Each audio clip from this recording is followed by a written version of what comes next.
history. So if he can please tell me who he is and his background, so we can know who I'm debating with. Secondly, about proving imama from the Holy Quran. Holy is spelled H-O-L-I, brother. It's not holy, like as in whole, you know. So please correct that. And Dimashqiah, I would like Dimashqiah to introduce himself so I can know who I'm debating with. And then, yes, thank you. And his history and what he studied and what he does. And yes, so actually I know what he's doing and his history and all that. Thank you very much. The mic is yours before we begin. The mic is yours before we begin.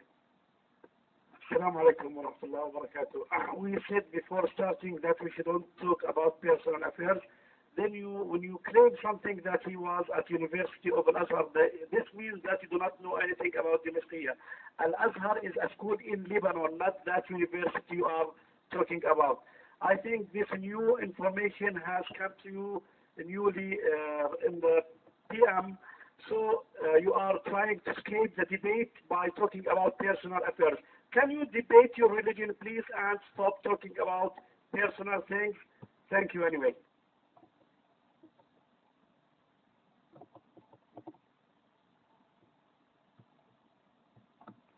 Assalamu alaikum. Assalamu alaikum wa rahmatullahi wa barakatuh. It doesn't matter. Let me introduce myself to him. Yes, I studied in Al-Azhar for 2 years when I was 12 years old. Then I studied in Imam Muhammad ibn Saud University for 4 years.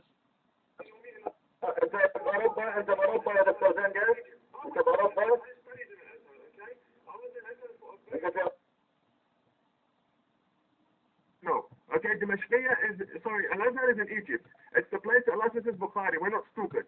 It's not in Lebanon. Okay, the mic is yours, Dimashqiah. Assalamu alaikum wa rahmatullahi wa barakatuh. You're not on a position to investigate me. We're not in a court. I made myself clear. I studied in Al-Azhar in Lebanon. There's an institute close to Dar al-Fatwa. In a matter of fact, it's the same building. It's the back building of Dar al-Fatwa in Lebanon. See, this is because of your ignorance and the lack of knowledge you're getting, and you want to start this with it. That shows your. I'm sorry to say that you're starting negatively. You're claiming that you are a humanitarian person. Well, that's not humanitarian prospection. I studied in Al-Azhar Institute. It's not in Egypt, the one I'm talking about. Everyone knows. If you want, I can give you their telephone number. Okay? I'll give you their telephone number. If you have the right to ask, and we have the right to show you our proof. Okay? Let me give you the telephone number of Al-Azhar. Hold on a second.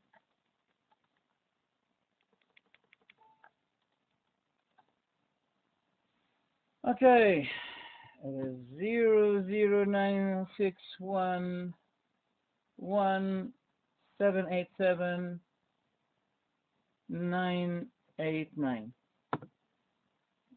Go there.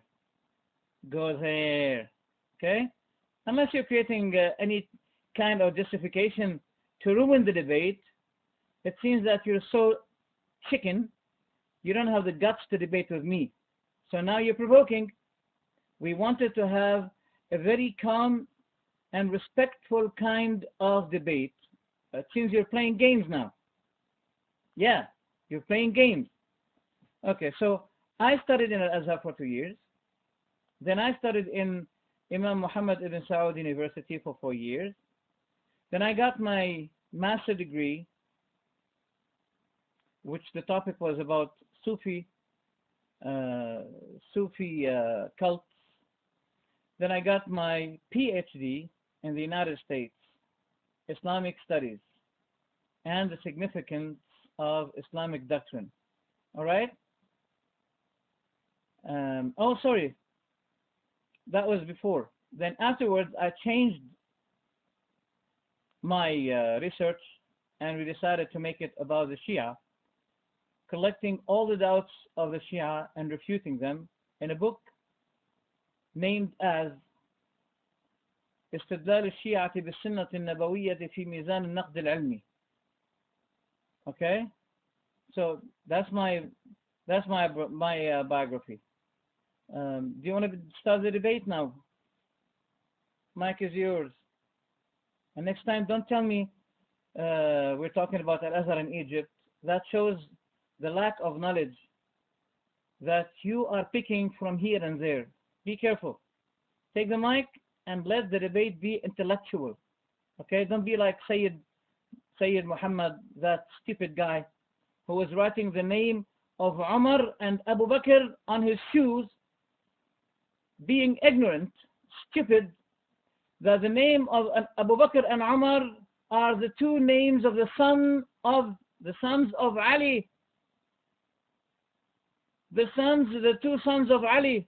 He was writing the names of the sons of Ali on his shoe. Stupid. Now, you want the debate? You want the debate? Let's begin with the debate. Yalla, mic is yours.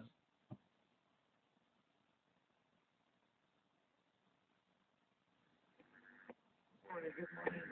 And to remind that Tawhidi, you was crying to start the debate. And when I told you, get the mic for starting the debate, first thing you told me, now tell me about Dimashqiah. Okay? You should do this before the debate started. But you making around, okay? And you confuse people. People say we were not fair with you. In fact, you confuse everyone, okay? So please focus. Okay, he is Muslim. Is this very clear to you? Okay, we are Muslims. Okay? We are Muslims. Don't ask where we started and this is stuff and this is stuff. Keep it beside, we are Muslims. You now debate with the Muslims. Is this very clear to you? Okay? Okay, is this very clear to you? Please, no walking around. No walking around. Be straight, be clear. Okay, Tawhidi? Okay? Let's start. I hope you're not asking me where you started Umar. Okay? Because if you know it, you will afraid. Mike, inshallah, for you, Tawhidi, please go ahead on the topic. The topic is Imama, your source is the Quran. Okay? Mike, for you.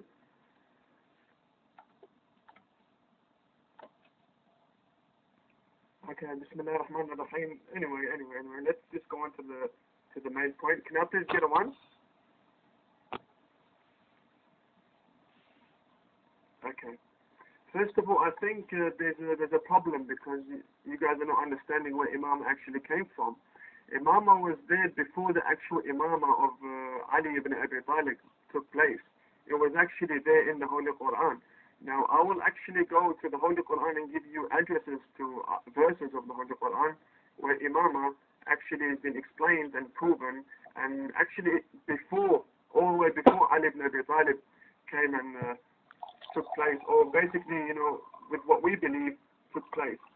If the brothers and sisters can open up the Holy Quran and see Surah Al-Anbiya, the chapter of the Prophets, verse 73, and ayah 73, and it says, قوله تعالى, وَجَعَلْنَاهُمْ أَئِمَّةً يَهْدُونَ بِأَمْرِنَا, and we have made them imams, guiding people on our mission. Okay? This basically says, and we have made them imams, exactly what Sayyid Ali just pasted, and we have made them leaders, guiding men by our commands, and we sent them inspiration, to do good deeds and so on. And basically our mission, Allah subhanahu wa ta'ala is saying, is that we have made them imams for this mission, made them leaders for this mission. And when we look at the mission of Allah subhanahu wa ta'ala, we see that the mission of Allah subhanahu wa ta'ala is conveying the mission of Muhammad, and that is basically Islam. So when Allah subhanahu wa ta'ala says, اليوم أكملت لكم دينكم, this religion of Allah subhanahu wa ta'ala was meant to be the Quran. And when the Holy Quran had stuff like that saying, يهدون بأمرنا, guiding people on our mission, this basically tells us that there are imams, that there is a possibility, at least there is a possibility that imams will take place and guide the people. Now, this is one thing. The verse clearly did not mention any prophets or anbiya. أئمة يهدون بأمرنا. This is Surah Al-Anbiya, chapter of the Prophet, verse 73. If we go on to Surah Al-Sajdah, verse 24, we will find that يهدون بأمرنا لمن صبر. So basically Allah subhanahu wa ta'ala assures that once again in Surah Al-Sajdah. So there we have two verses assuring that Imams actually exist. Now even before the Imam of Imam Ali took place, which is the main conflict between me and you, is that you believe in the Khilafah and we believe in the Imamah after the Prophet. After the prophecy we believe in Imamah. Now when we believe in Imamah, we have it from the Holy Quran. And the thing is, it's what is after the prophethood? Is it Khilaf or Imamah? And we have it very clear that Imamah is mentioned in the Holy Quran. Now, if we go on to the verse Surah Al-Qasas, then in Surah Al-Qasas, verse 5, and it says, وَنُرِيدُ أَن نَمُنَّ عَلَى الَّذِينَ اسْتُضْعِفُوا فِي الْأَرْضِ وَنَجْعَلَهُمْ أَئِمَّةً وَنَجْعَلَهُمُ الْوَارِثُونَ. So basically it states that we want to actually make these people that were, tortured. Now, how would I say, torture isn't really restricted to, how would I say this? Restricted to being hit or being put in jail. No. If someone takes someone's right away, and we see that the family of the Prophet had their right taken away. Now it's very clear, it's very, very clear in the Holy Quran that it says those people that were Muslimin, they will actually be people who are elevated by Allah subhanahu wa ta'ala. And obviously given a position, a status higher than the normal people, because basically it says leaders on earth. Now it's very clear.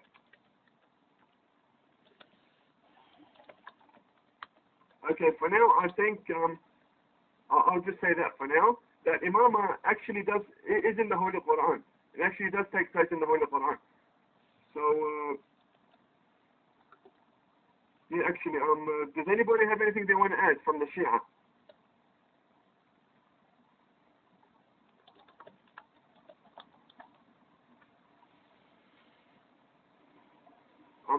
Do my brothers want to add anything on what I said?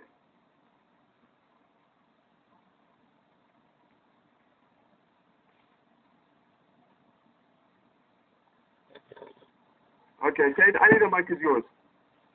Sayyid Ali, the mic is yours.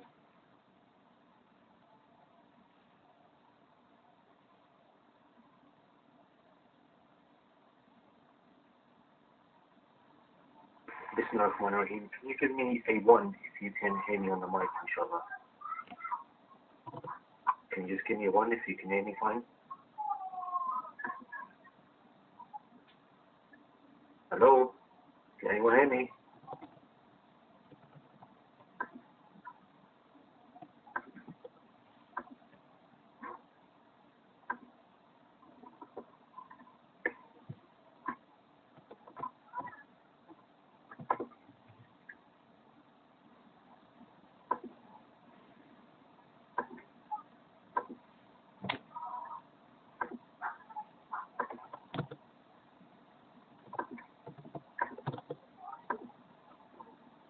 Okay, I've just been booted out of the room. I'm going to come back into the room, inshallah.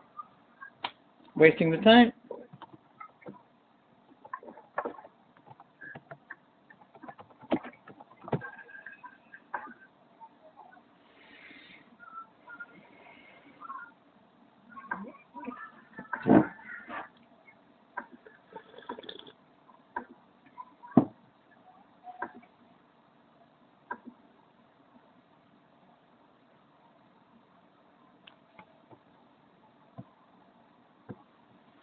Assalamu alaikum. Is it my turn? Is it my turn now? Well, you finished your speech, and you're giving other people's turn. I don't know.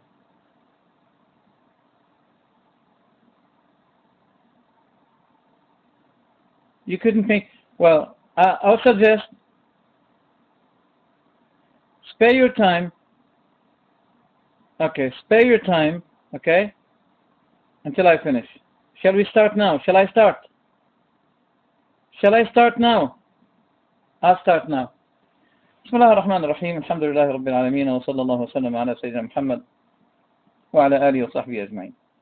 When we ever talk about an imam, the imam is supposed to be leading the people, raising the banner of Islam, okay, ruling them by the book of Allah and the sunnah of his Prophet sallallahu alaihi wasallam. Now there is no imam for the Shia, as you know, as this.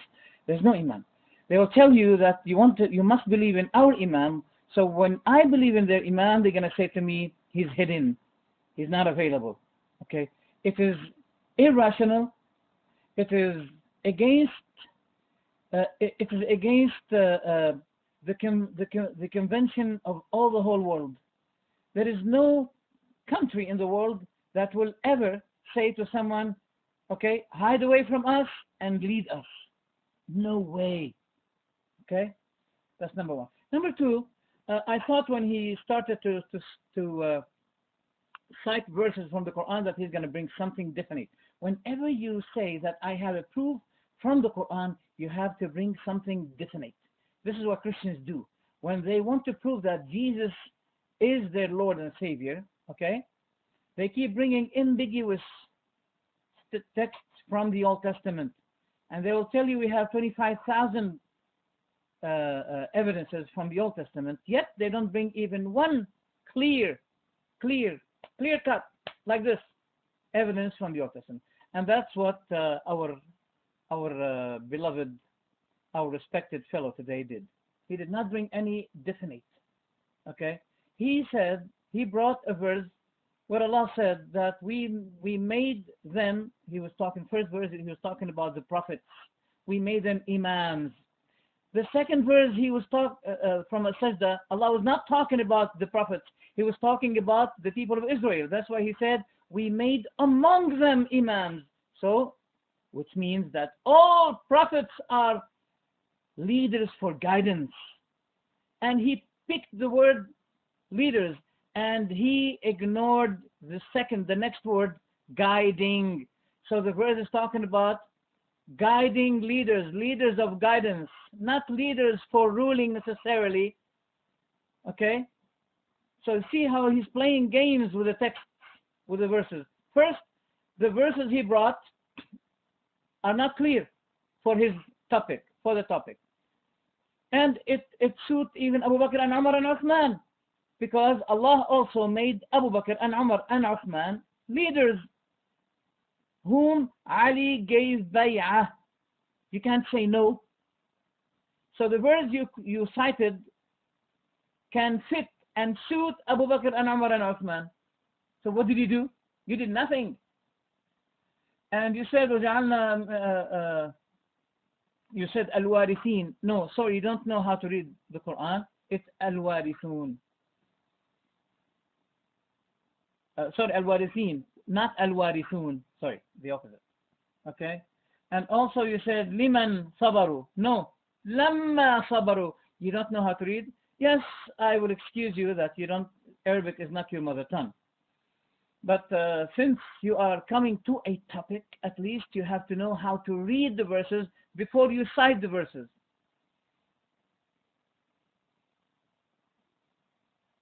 That's the first point. So as a result, you did not bring any clear-cut proof, nothing. What you brought can suit Abu Bakr and Umar and Uthman and even Muawiyah, whom Al-Hasan gave bay'ah. He gave up his leadership and he gave it to Muawiyah. So it can suit also Muawiyah. Yes, it can suit Ali also, no problem. Okay, but it will suit before Ali, Abu Bakr, whom Ali gave bay'ah, Umar and Uthman. You said something that imama is different from khilafah. Is that what I understood from you? If imama is different than khilafah, please type 1 for me. If they both give the same meaning, give me number 2. I want to make clear before I say something, I have to make sure whether you said it. Did you say that imama? Okay, Brother Tawhidi, who is my honored guest today, and I'm happy to be with him, and I want the atmosphere between me and him to be a good atmosphere. Okay, he said that they are different. No, From your book, I can prove to you that they are the same. Al-Rida said, Al-Imamatu Khilafatullah wa Khilafatu Rasulih, written in Al-Kafi, first volume, page 198. Bihar al-Anwar, volume 12, page 66, and volume 23, verse 70, page 70, and volume 25, page 120. Okay?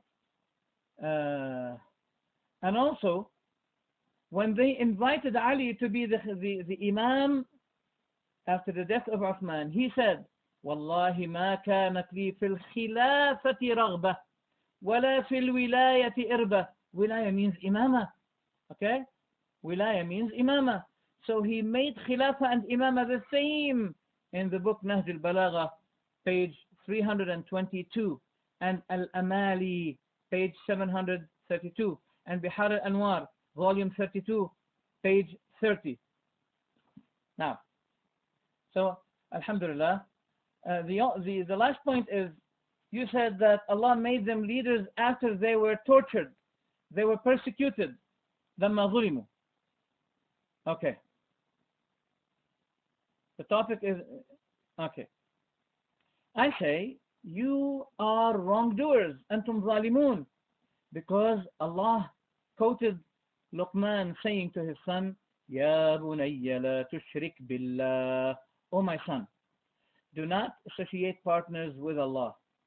إن الشرك لظلم عظيم. Shirk is a great oppression. Shirk is the greatest wrongdoing. And you are falling in this wrongdoing. You're saying, oh Ali, help me. Where's he? He's dead. Oh Fatima, help me. Where's she? She's dead. Oh Hussein, help me. Where is he? He's dead. Okay? But our problem with the Shia is not only the matter of Imama. No. Whether, I mean, the way of selecting the Imam. No. That's not the problem. The real problem also with them is this. They don't only believe that Ali has a right more than Abu Bakr and Umar and Uthman and anyone to be the leader. No, it's not the only problem. The problem is that they believe that the Imams are better than the Prophets. They're even better than Al-Masih, Musa, Nuh, Ibrahim. They are better than Ibrahim. This is a problem. This is a problem. Why? Because those are the most honor given to them in the Quran. No one should be better than them, especially the 5 highest ranked prophets among all messengers. And I mean by that, Ibrahim, Nuh, Musa, Isa, and Muhammad alayhi salatu wassalam. Okay? So, this is a problem. No one should be preferred over the prophets of Allah. Our problem with this kind of imama, the Shia believe in, they believe that they are sinless. They never make any mistake. They know the unseen. And they have 10 characteristics. And one of those significant characteristics is that their shit, sorry to say that, their dung is exactly like the musk, M-U-S-K, the musk. What they excrete is just like the musk. If they fart, their fart is better than the smell of the musk or the perfume. This is what they believe in the Imams. They don't only believe the Imams that they have more right to be the leaders. No, this is they believe in them. And their word is the same word of Allah. If the Imam spoke, it is similar as if Allah had spoken. The Imam is the Quran itself. That's what they believe. They quoted Allah saying in Surah Al-A'raf, وَاتَّبِعُوا النُّورَ الَّذِي أُنزِلَ مَعَهُ, and follow the light that has been descended with him. That means with the Prophet. They said the Nur is Ali and the Imams. They also believe that Allah created the whole world for them. Hashim al-Bahrani said in his book Al-Burhan, He said, due to the narrations we have, the leadership, the imamah, the wilaya is the reason why Allah created the universe. Muqaddimat al-Burhan, page 19. They believe that they are the names and the attributes of Allah. They believe that they have control even over the atoms of the whole universe. And the reality proved the opposite. They say that they were tortured, they were hiding, and the last one of them was hiding away since 1,400 years. So what is that control over the universe? Who wants the mic? Is my time finished? My time is done? Is my time terminated? My time is over. Thank you very much. Mic is yours.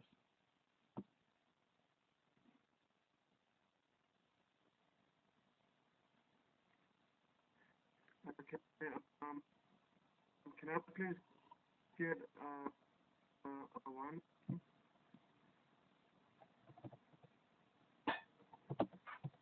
Hold on a second.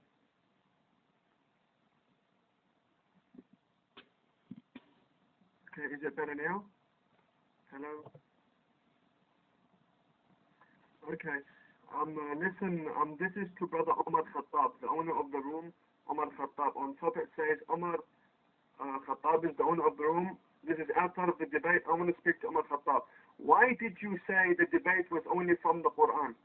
Why did you say from the Holy Quran? And why is it that this brother, Muslim night, respect yourself, okay? We're here debating. Why are you saying stop crying? Am I crying? I'm telling you that you made the rules and you're very strict and you said we will not jump topics. The brother used a hadith from Al-Rida. You know, why did he use from Al-Rida and he is from what do you call it? From other sources. Why? Didn't you say just the Quran? Didn't you say Al-Faisal bainana huwa al-Quran?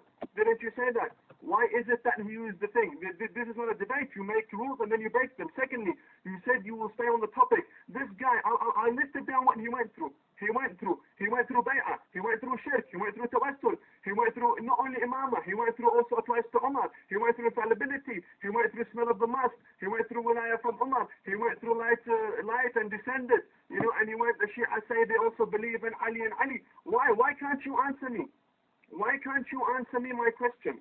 When I told you, the verse said, وَنُرِيدُ أَنَّ مُنَّ, we want to, which means for the future as well. The future also applies. Why is it that you say it was only set down on Bani Israel?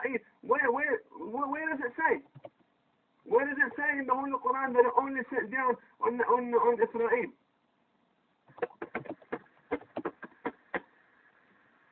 First you have to run. Run. You run. Where's to run? You don't need to start crying for open the mic.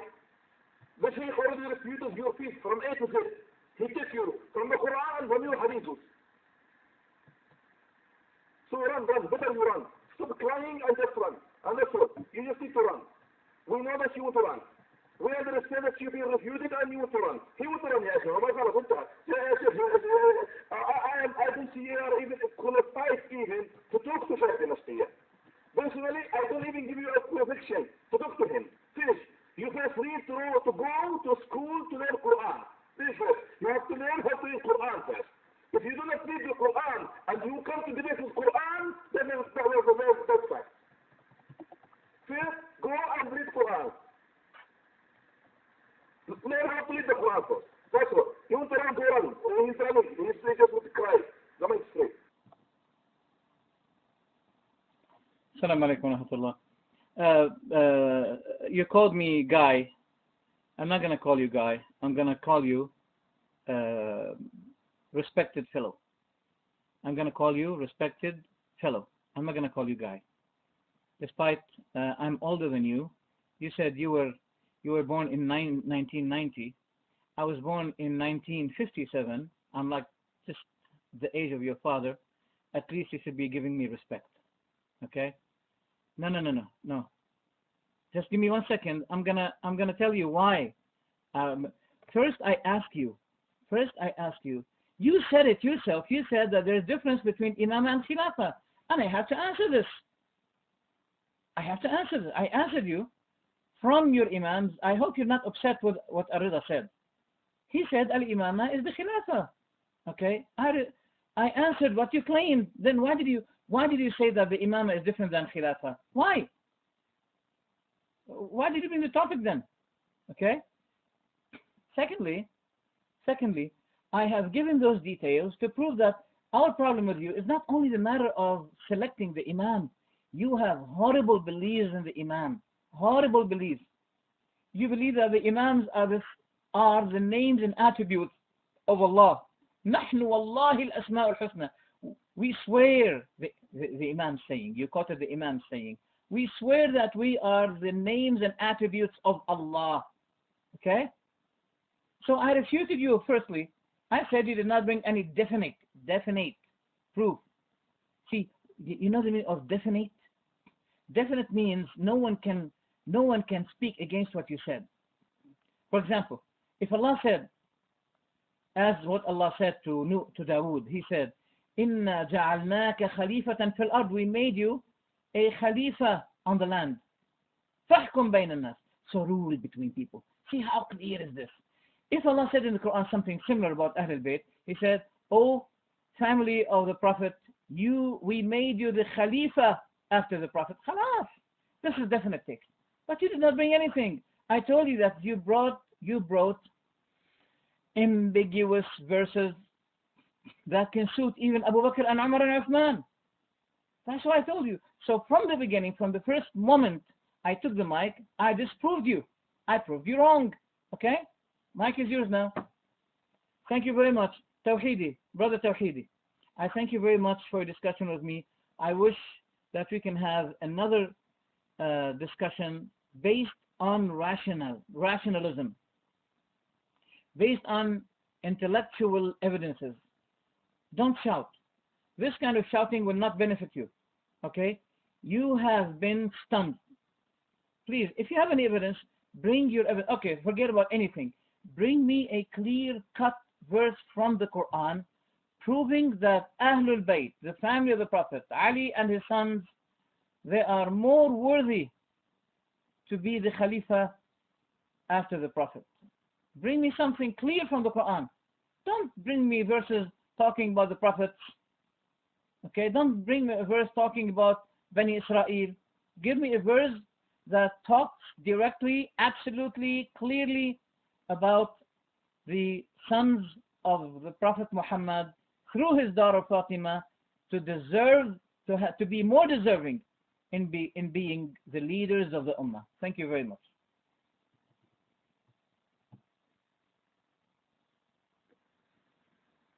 Assalamu alaikum wa rahmatullahi wa barakatuh.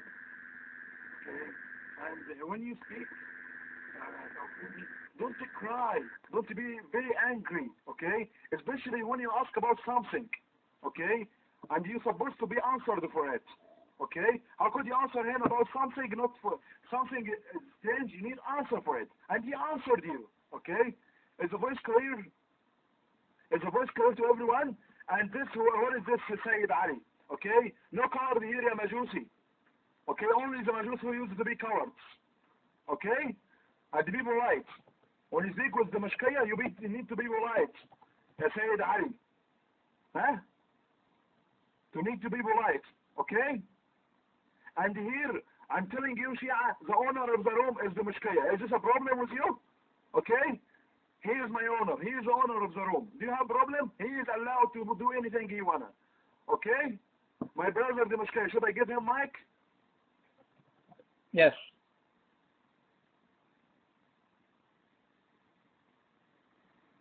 You insulted me as a BM. Listen. This is what the Shia do. Listen to what the Shia. Well, if you want a mic, I give you a mic for 1 hour, not 20 minutes. But in shukr, thank you for the insult. Let me show the Shia what he insulted me. He insults. See, he insults. See, this is the Shia. This is your Shia friends. They also insult. Okay? They also insult. Okay? Mic for Asad, inshallah. Assalamu alaikum. Then give this tawhid. Assalamu alaikum wa rahmatullahi wa barakatuh. Please, Sheikh Dimashqiah and brother Tawhid. Sheikh Dimashqiah, brother Tawheed said that he is restricted to the Holy Quran only. He will ignore anything or anything you mention from his credit or dependable books. So he doesn't approve this. He doesn't want to talk about his books. He just only wants to be restricted to the Holy Quran. So, brother Tawheed, please calm down and say to Dimashqiah that you do not agree to debate anything from our Shia books, just only from the Holy Quran. My point is that you said, brother Tawheed, that you can prove the Imam from the Holy Quran with frank quote that you believe in Imam from the Holy Quran. This is the topic. Said that those are Mu'tazila. Shia said that those are Mu'tazila. Ibn Abi al-Hadid is Mu'tazili. No, he is Shiite. And I'll prove to you that he is Shiite. Hold on a second. Yes, hold on a second, please.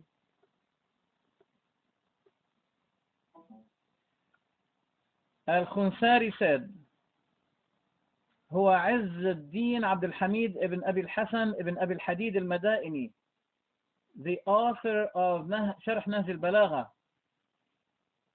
He is one of the high honored followers متتبعين, that means this madhab, وأعاظم النبلاء المتبحرين مواليا لأهل بيت العصمة والطهارة. He was موالي, given loyalty to أهل البيت. وحسب الدلالة على علو منزلته في الدين, it is sufficiently, can be proven, the sufficient evidence for his high loyalty of religion, وغلوه في ولاية أمير المؤمنين, and also his extreme belief in Ali رضي الله عنه, that he wrote his book شرح نهج البلاغة for the minister, the Shiite minister, مؤيد الدين محمد بن العلقمي, ولما فرغ من تصنيفه أنفذه على يد أخيه موفق الدين أبي المعالي, فبعث له 100 دينار وخلعه وخلعة ثنية وفرسا. This was written by Al-Khunsari, who believed that Ibn Abi al-Hadid has a high loyalty for the madhab of Ahl al-Bayt, and he wrote that book. He wrote this book specially to Ibn al-Alqami. Ibn al-Alqami is a great criminal who killed 500 Sunni people in one time.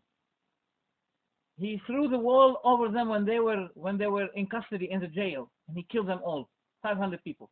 Okay, so this one, Ibn Abi al-Hadid was writing the book specially to the Shia guy, and this was written in Rawdat al-Jannat and in Al-Kina wal-Alqab lil-Qummi. And Agha Buzurg al-Tahrani, who is the author of the book called Al-Zari'ah, giving the biography of every Shiite scholar and author, he included Ibn Abi al-Hadid to be one of the Shia authors, one of the Shia writers. Okay, so don't tell me he's Mu'tazili. Look, you are following the Mu'tazila. You are, in a matter of fact, Mu'tazila. You believe in the five essences of the Shia, of I'tizal: التوحيد, العدل, المنزلة بين المنزلتين, etc. You are Mu'tazila yourself. You are Mu'tazila. Subhanallah al-Azim. And you're saying that he is Mu'tazili but not Shia. That's the first point. The other point is, you said to me, prove to me that it was Az-Zuhri. It was Az-Zuhri, not Aisha. I'll tell you.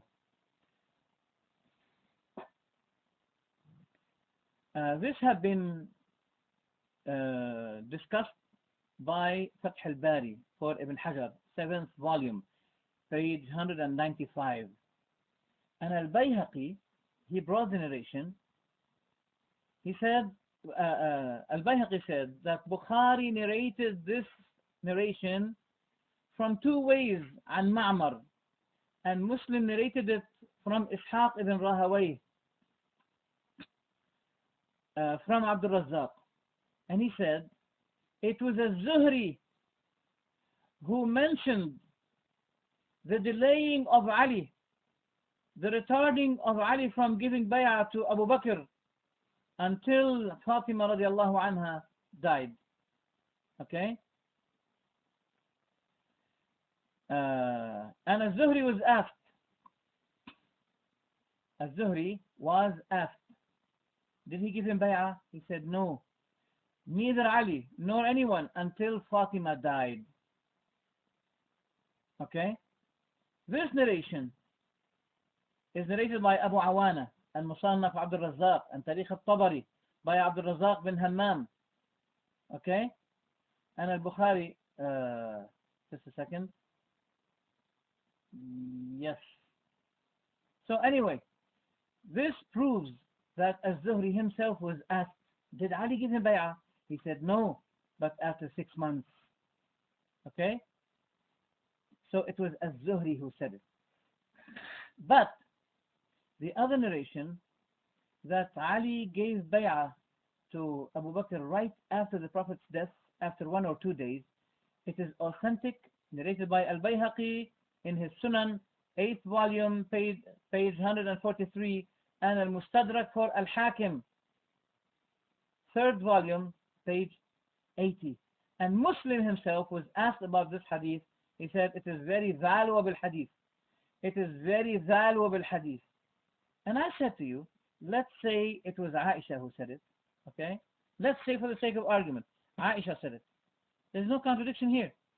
And I said to you, this is what Al-Hafiz ibn Hajar said, that this second bay'ah came as a confirmation for the first one, to prove that there is nothing wrong between Ali and Abu Bakr.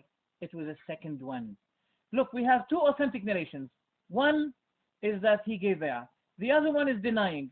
It is very easy to say that the one who denied, he denied due to his lack and limited knowledge. The other trustworthy person has more knowledge. So we cannot confine ourselves to the denial of Aisha. I made it clear. But I'm sorry to say you're not ready. You're not ready to deal with me intellectually. I'm sorry to say that. Look, someone said, for example, I give it very simply to you. Okay? I say to you, did you see your friend today at work? You said to me, no, I didn't. Someone else came and he's trustworthy to you. He said, no, but I saw him at work. Will you be confining yourself to the first claimer, or you will be denying what the first claimer said because the other one is trustworthy? The one who says, just a second. Yeah. If we have two trustworthy people, one denied and the other one confirmed, you can't, it's irrational. It is illogic to say, I will confine myself to the one who denied. No, this is contradiction. This is not an intellectual way of dealing with the facts.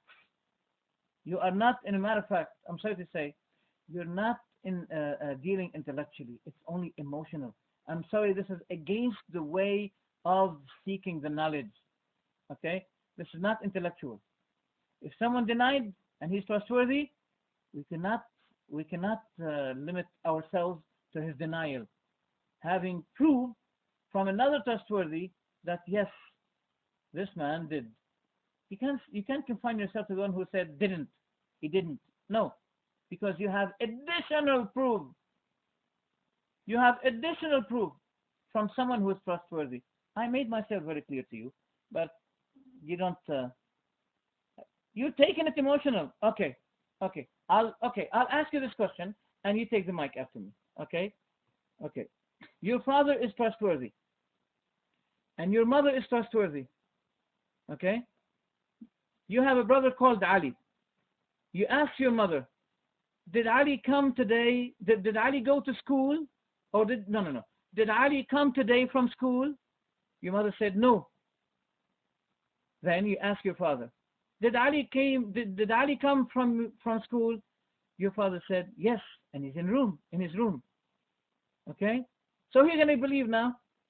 Are you going to say to your mother, are you going to say to your father, no, I don't believe you, I'm going to believe my mother only? Your father has additional knowledge. Your father has additional knowledge. So you must go to the one who has more additional knowledge. That's what I said. Okay? Refute me now if you want. Now you refute me. So you ask why Ali gave bay'ah after 6 months. I would say, first, you don't believe, you Shiites, you don't believe that Ali gave bay'ah after 6 months. It's not in your books. But you want to believe it. Despite it's not in your books that he gave bay'ah after 6 months. In your books that he gave bay'ah. That's in your books. Okay? And if you want to deny it, I can bring you from Nahj al-Balagha that Ali first, he held his hand. Look.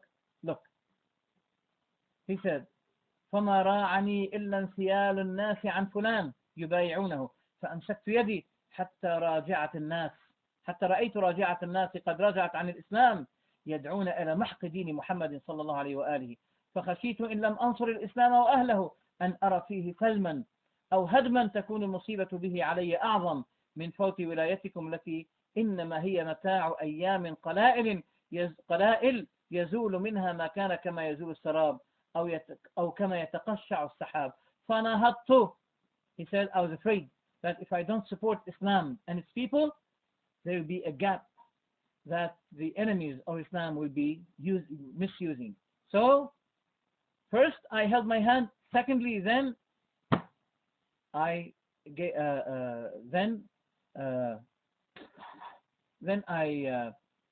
went in these events. Then I had I was I don't know how to say that. يعني the religion was settled. When I joined this person, first I held my hand. That means secondly, he gave his hand and he supported. First, he was reluctant to support. Secondly, he decided to support. It doesn't tell after 6 months. No, that's not in your book. But in Nahj al-Balagha, it's very obvious that firstly, he was about to hold his hand from giving bay'ah to Abu Bakr. Then he changed his mind. And regarding to the book, أصل الشيعة وأصولها, for Muhammad Ja'far al-Kashif al-Ghita, in his book, which he wrote to show the doctrine that unanimously agreed among all the Shia, he mentioned in his book, page 92, that Ali gave bay'ah to Abu Bakr after seeing him and Ali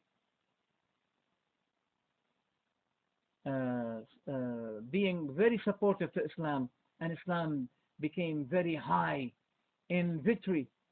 That is why he decided to give bay'ah to them. So he mentioned that, he wrote that in his book, which is unanimously accorded by all Shia, that this is our doctrine. So Ali gave bay'ah according to your books. Okay? Ali gave bay'ah according to your books. Also, if you want me to give you more proof from your books, I can give you more books from your own books. Okay? That Ali gave bay'ah to Abu Bakr, Al-Hasan gave bay'ah to Muawiyah.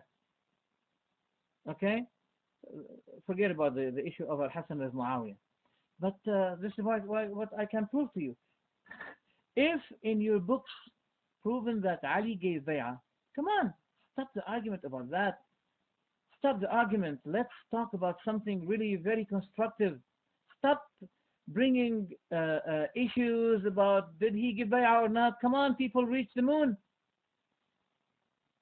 The kuffar are eating this ummah from many sides. Let this Mahdi, if you want to be constructive, tell this Mahdi to go up. We're going to give him bay'ah. Let him go up. Let him show that he is the leader of the Muslims. And stop arguing about whether Ali gave bay'ah or not. Come on, even your books prove that Ali gave bay'ah. What do you want? What else do you want? You just want to waste our time? Subhanallah al-Azim. Take the mic. Dimashqiah, let me just point out something to you. While you were actually replying, my internet disconnected, so I was unable to completely hear your reply. And in all fairness, I did catch the last part of your arguments where you've quoted several Shia sources where apparently Imam Ali alayhi salam gave bay'ah to Abu Bakr. Now, my question to you is very simple here. If this fact was true in any way, okay, if this fact is true in any way, show me a single battle. Show me battles where Imam... Yeah, and can you do me a favor? Can you undot Abu Fatima Londoni? Somebody's dotted my colleague, Abu Fatima Londoni. So, yeah, so can somebody dot him, undot him? Yeah, well, if somebody's not going to undot him, then to be honest with you, I don't really want to carry this conversation any further because he's a good colleague of mine, and I apologize on his behalf if he has said something. But you have my words. He's not going to say something again. So everyone deserves a second chance, so to say.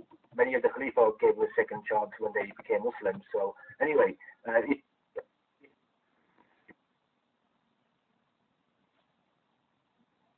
Assalamu alaikum wa rahmatullahi wa barakatuh. And salam for the followers and huda, inshallah, the guidance of Allah. Why you put your nose in our business? Why you put your nose in our business? Okay? Yes, insulted, but be just. What you want, Abu Fatah, he insulted him. Okay, he insulted Abu Zenga.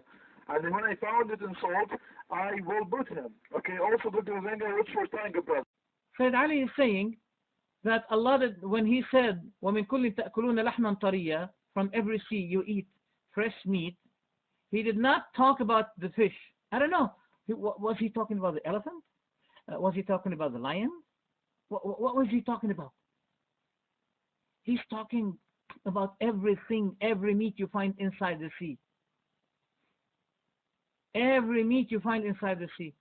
I don't know, unless you find maybe he meant elephants or eagles. I don't know. Or crow. I don't know.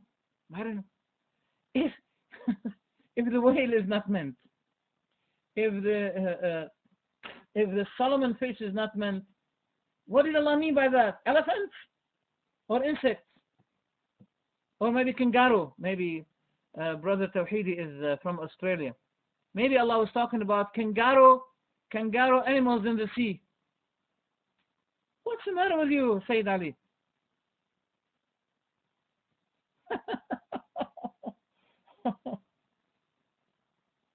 Oh, now we're talking about the lizard. No, the lizard is not insect. It's meat. It has meat. It's a small meat animal, small one, very tiny, small one. And there is big lizard, which is also meat. Those big lizards. Okay. Crocodile. It looks like lizard. Is it meat or not? Or insect? I wonder. I mean, I don't have hair now, but if I had hair, I would be grabbing my hair for what I hear. That the crocodile is not animal, the whale is not animal. Subhanallah al-Azim. The crocodile is bacteria. Maybe. Subhanallah, you're opposing the Quran. The Quran described everything in the sea. Everything. The salty sea and the soft sea. From both you can eat fresh meat. What is the fresh meat? Tell me. Okay, tell me, please. What is the fresh meat? Huh? What is the fresh meat? Give me this. The Quran mentioned in general the fresh meat. Can you tell me? Can you give me fresh meat in the sea, which is not fish?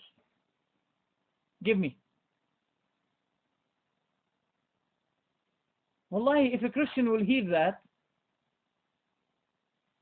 if a Christian will hear this, he'll be taking 2 pills of aspirin.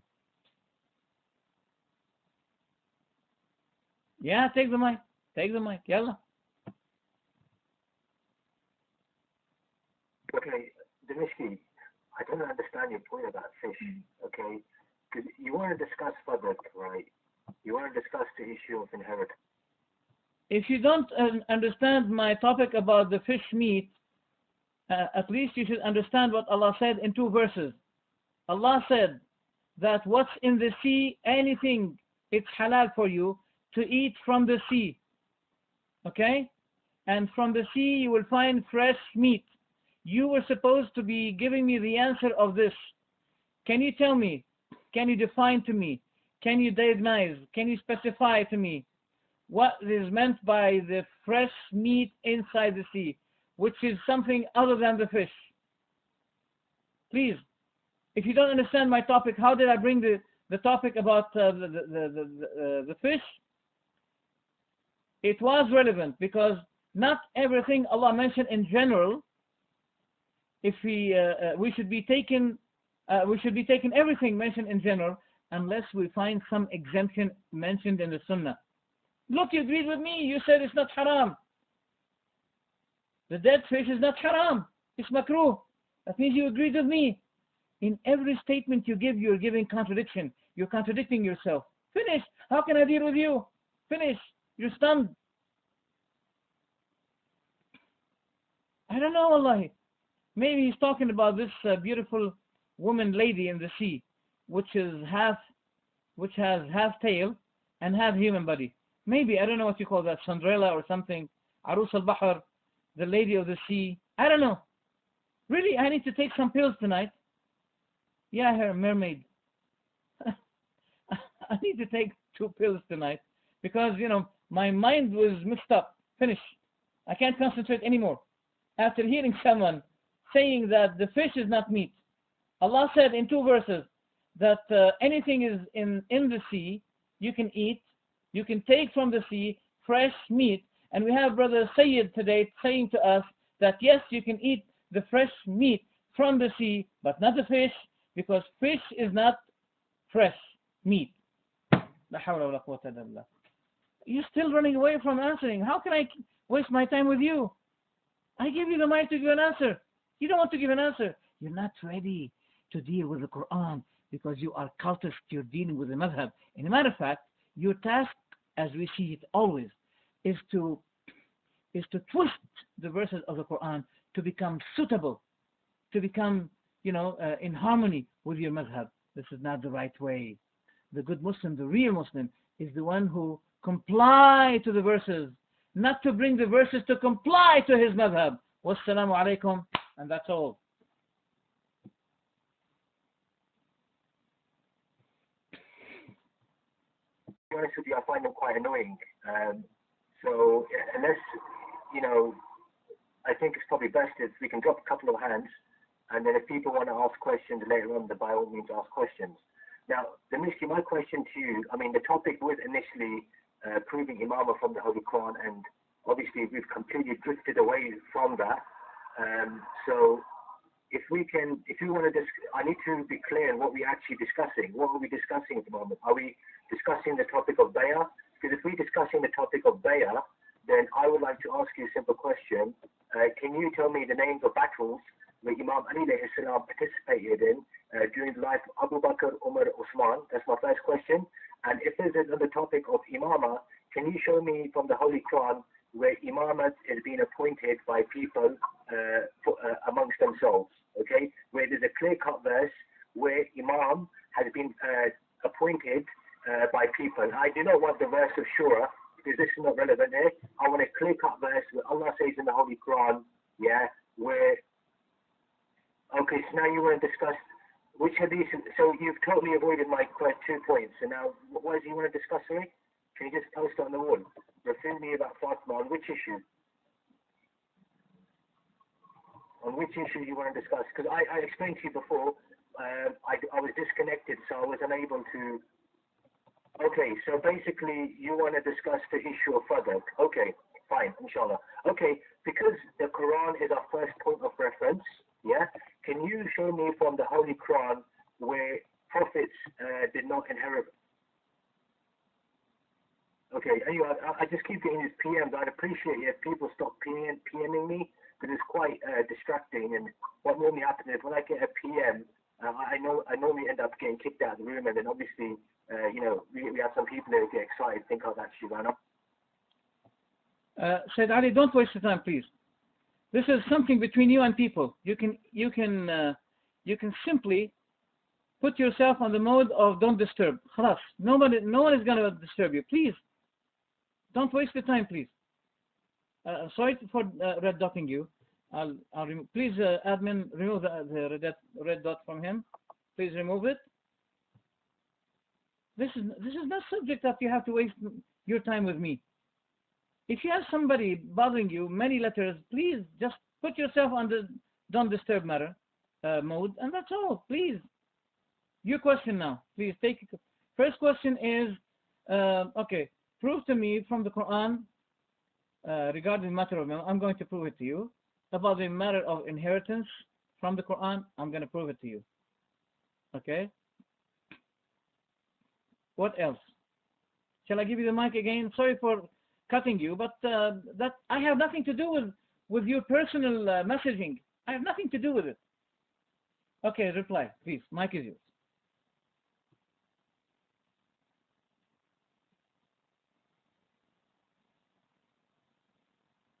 Okay, thank you very much. Yeah, I've actually put myself on Do Not Disturb now, so hopefully, inshallah, I won't get any disturbance. Okay, so obviously we're going to discuss the topic of fadq. So my question to you in Surah Nisa, verse 7, Allah quite clearly states, from what is left by parents and those nearest related, there is a share for men and a share for women, whether the property be small or large at a determined share. Now my question to you is, the Holy Prophet, may peace and blessings be upon him, is quite clearly the parent of Sayyidah Fatima, and this verse quite clearly states that parents, their children will inherit from them. Now, can you come on the mic and explain to me what is this verse and what is the context of this? Mic is 3.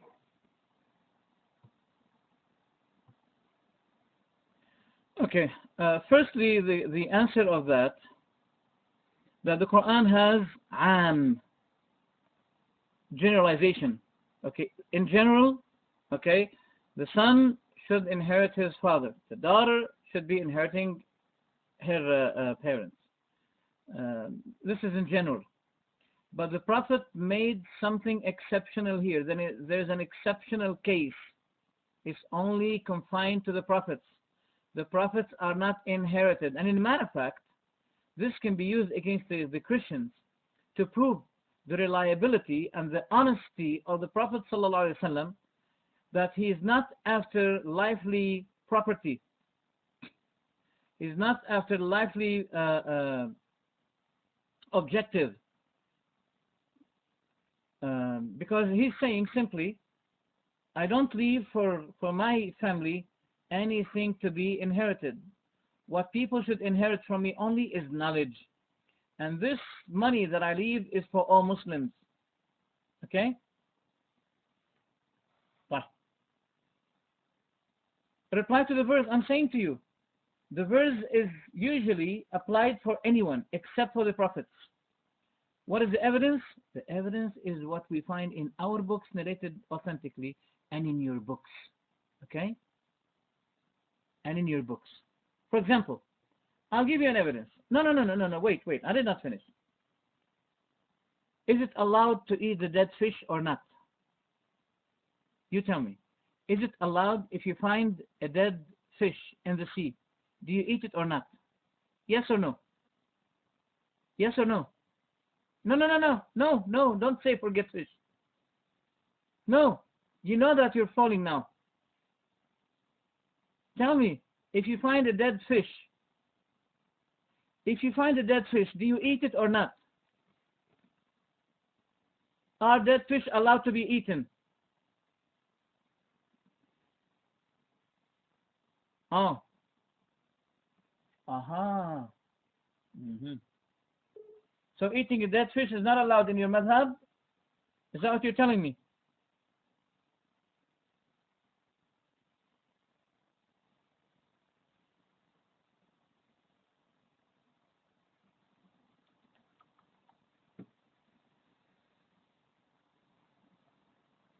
I'm asking you, is dead fish allowed to be eaten or not?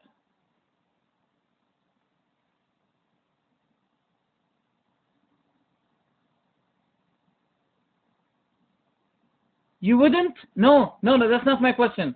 My question is in your madhab. In your madhab, is it allowed or not? Is it haram or halal?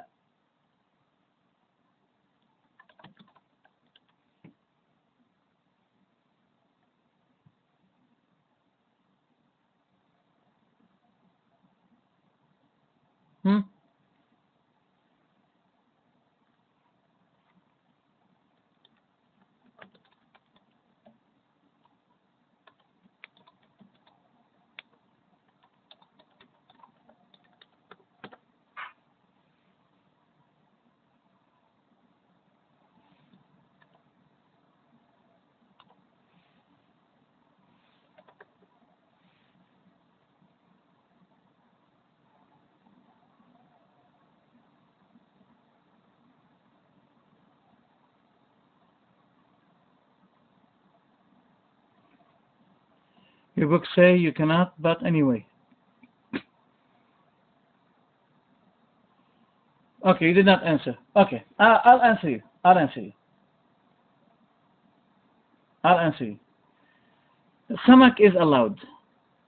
Samak is allowed. It's makruh. Oh, you said it's makruh, so it's halal. But Allah is saying in the Quran that the dead meat is haram. How can you say it's makruh? How can you, when you say it's makruh, that means it's halal, but makruh. No. Makruh means it's not preferred, but it's allowed. The question, is it allowed or not?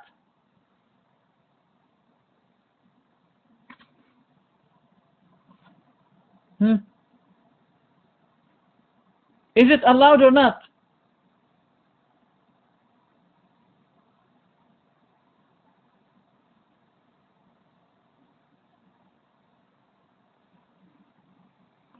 Your scholar said it's allowed. Your scholar says, and you said it's allowed. Since you say it's makruh, that means it's allowed. Subhanallah. Okay. So why do you say it's allowed while the Quran said it is haram to eat the dead meat? Can you tell me? Because you have considered this to be exceptional. Exactly. So why? Because in the hadith in your books, okay, it is allowed to be eaten. It's an exceptional. So we say also the same thing. The exception of the prophets, it is different than from anyone else. Usually the daughter should be inheriting her father, except for this matter of the prophets. The prophets should not be inherited. Okay? I'll give you another example. In your books, the woman in your Al-Kafi, the book Al-Kafi, they should not be inheriting real estate, aqar. And fadak is one of the aqar. Isn't it in your book Al-Kafi? I'm going to bring it to you. That women should inherit nothing from the real estate, al-aqar. Nothing. Just a second. I'll bring it to you from your books. Hold on a second. La ilaha illallah. Hold on a second, please.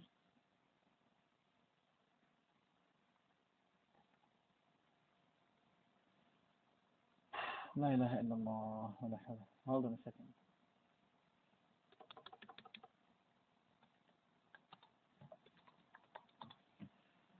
Give me 1 second, please.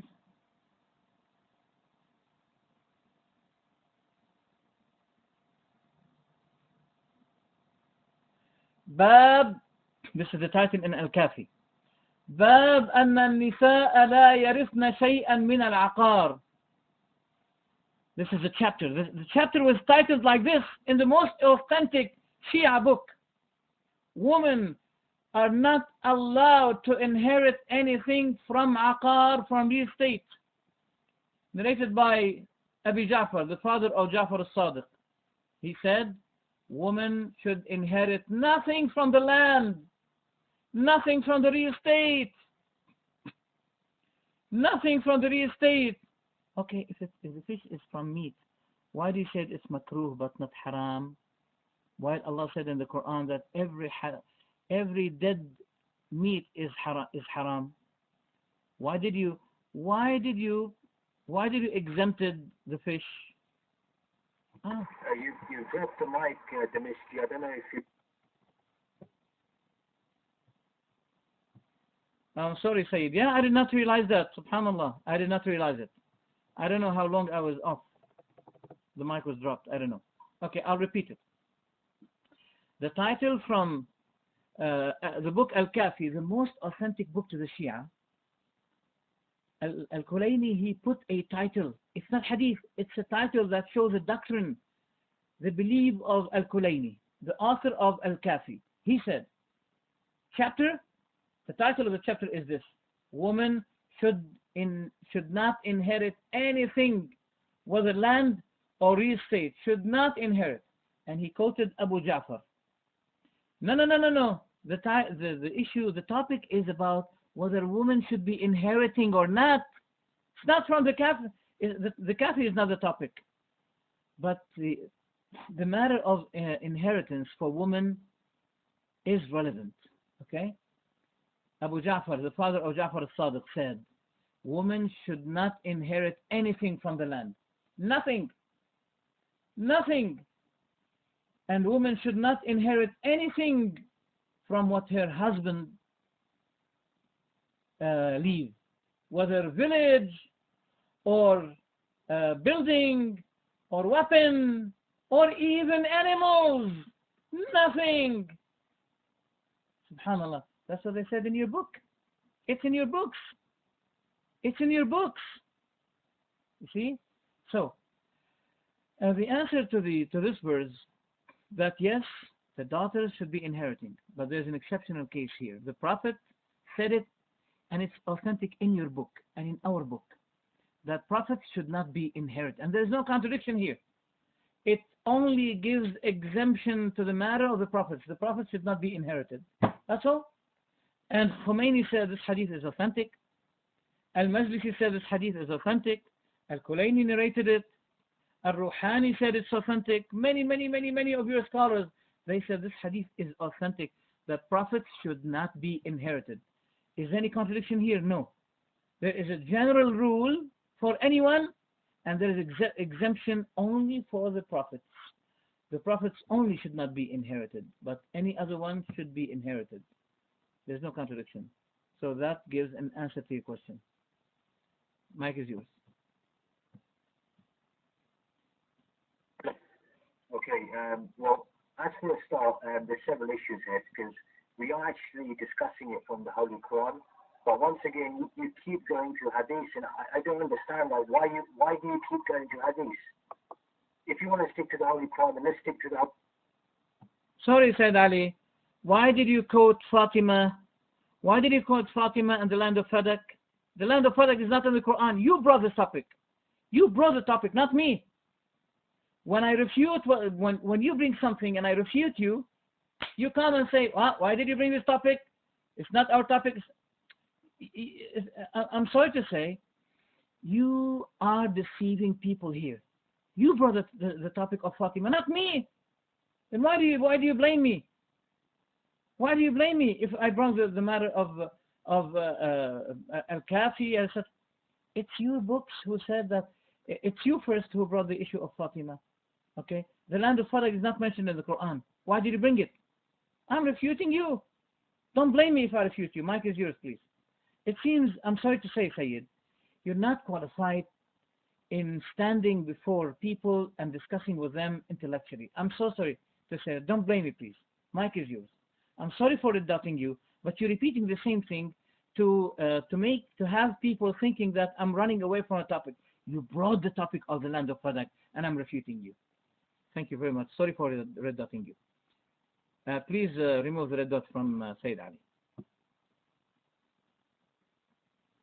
Okay. Let me clarify myself here, Sheikh. Okay, when I actually posted this hadith from Fadak, I actually quite clearly explained to you the purpose of pointing out this hadith is because in the very same hadith, it also mentions that Imam Ali alayhi salam did not give bay'ah, okay? And I quite clearly stated that the debate here is not on Fadl. I said this quite clearly. However, I explained to you before, I was disconnected and I was unable to hear your reply. However, when I came back, I heard the ending of your reply, which I didn't know what you wanted to discuss on. Hence why I asked you, is this topic on the imamah from the Holy Quran or on the topic of Fadl? Then you said, no, the topic's on Fadl. Then I said to you, okay, Sheikh, do you want to discuss it from the Quran or do you want to discuss it from the Hadith? And you said, we'll discuss it from the Quran. So now I posted a verse from the Holy Quran, which talks about from what is left by parents and those nearest related, there is a share for men and a share of women. Whether the property be small or large, a determined share, a determined share. Now, regardless of whether you bring a hadith to me here or not, is irrelevant because, you know, even if there's a hadith which goes against the Holy Quran, we must automatically reject it. Okay? Now, if we were sticking with the Holy Quran, you mentioned about the example of fish. You said, is fish, a dead fish, haram to eat according to your fiqh? And I said, well, it's makruh. But the issue here is, Sheikh, in the Holy Quran, it talks about not eating something which is already dead. But this is referring to meat. How is fish meat? I don't understand how this is relevant. Fish is not regarded as meat. It's just a fact. It's not regarded as meat. Is it insect? And this verse quite clearly states that whatever parents leave, there's a share for men, there's a share for women. Now, according to your own school, you believe that the Holy Prophet was just like a man. He was like a man like us. And the Holy Quran says that he was just like a man like you. Okay? So my question to you is that if there's an exception here, there is no exception. The verse is rather clear. Parents leave inheritance for the children. Okay? So can you come back on the mic and please clarify my points I've made? Because to be honest with you, you've not really answered it. Mic is free. It is really fascinating. It's really amazing that you say fish is not meat. I don't know if you believe it to be insect, just like mosquito. I'm sorry. I don't know. I don't know what you can say. I mean, the whole whale is not meat.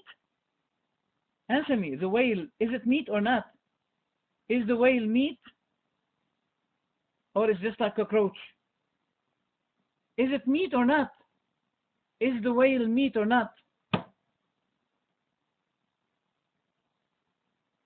Is the whale meat or a bee? Does it have a meat to be eaten, or it has, or it's just like a bee? Maybe we take honey from the whale. Is it meat or not? No, write to me here. Write to me. Subhanallah al-Azim. Subhanallah al-Azim. I'm asking you, is the whale meat or not?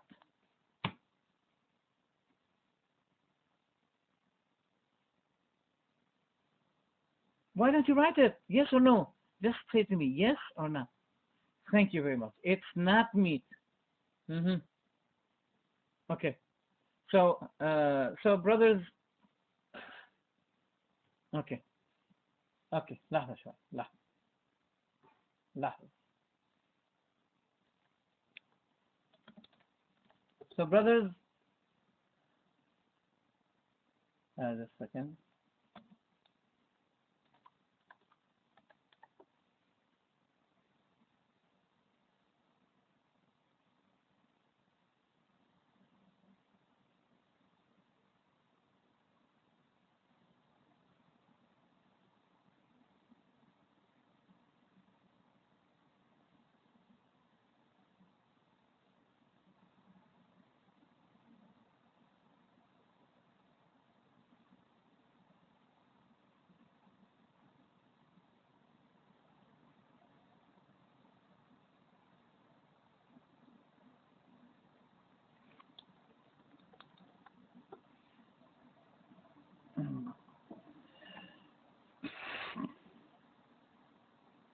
Just a second, please.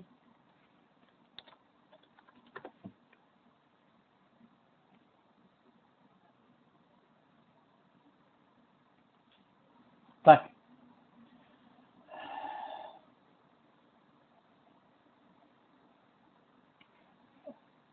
لا إله إلا الله.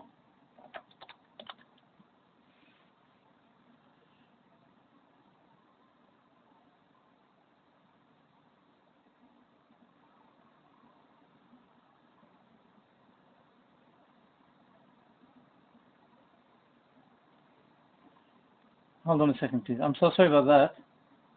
Okay. He said that meat is not flesh. Sorry, fish is not meat. I want to hear you. Sorry. Take, mic is yours. I want to hear from you. Mic is yours.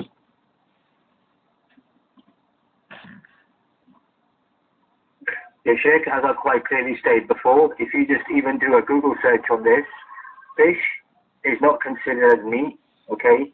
They're cold-blooded animals. However, it's not regarded as meat. They do not have a heartbeat, and they eat other fish creatures as well. So no, fish is not meat, and this can even be scientifically proven also. Yeah, so yeah, mic is yours.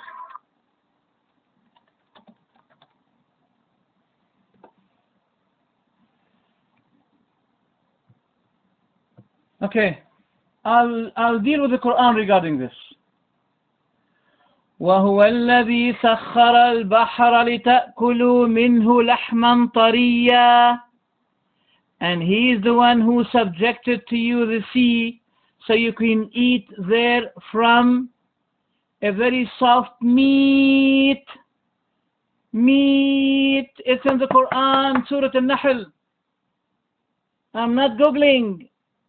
I'm searching in the Quran. I'm searching in the Quran. Allahu Akbar. Okay. Also another verse. Surah Fatir. Surah Fatir. وما يستوي البحران هذا عذب فرات سائغ شرابه وهذا ملح أجاج. The two seas are not equal. One is salty and the other one is not salty. I don't know how to translate it now. وَمِن كُلٍّ تَأْكُلُونَ لَحْمًا طَرِيًّا. And from every sea you can eat طَرِيًّا, fresh meat. Fresh meat. How many verses now? How many verses now? 2 verses from the Quran. 2 verses from the Quran. Is it enough? Mic is yours now. Do you stand on that? Or you will give it up and you say, Astaghfirullah, everything opposed the Quran, I will disagree with it. Mic is yours, Sayyid.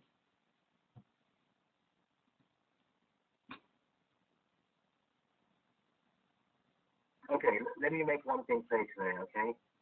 Can you come back and post the first verse you suggested where it stated that you're not allowed to eat anything which is dead? Can you post that verse up for us, please? And I'll come back. I will put it after you say sorry for disagreeing with the Quran. I wanted to agree with the Quran first. Is the fish meat or not? Mic is yours. Look, don't run away. If you decline from giving the answer, I gave you the mic to give an answer to this. Are you going to say sorry to Allah? Or are you going to persist on your claim that fish is not meat? Mic is yours. I'm not going to leave it. I'm not going to leave it. Otherwise, the debate will finish here. It's going to be over. And people will see how much you are disagreeing with the Quran. Take the mic. Answer me according to the 2 verses I brought to you. Okay? Is fish meat or not?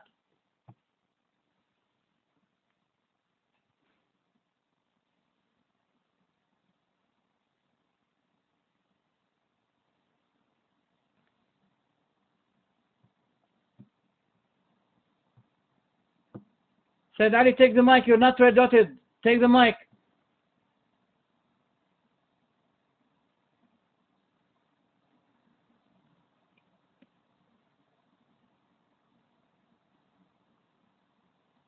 Okay, well, let me explain something to you here, right?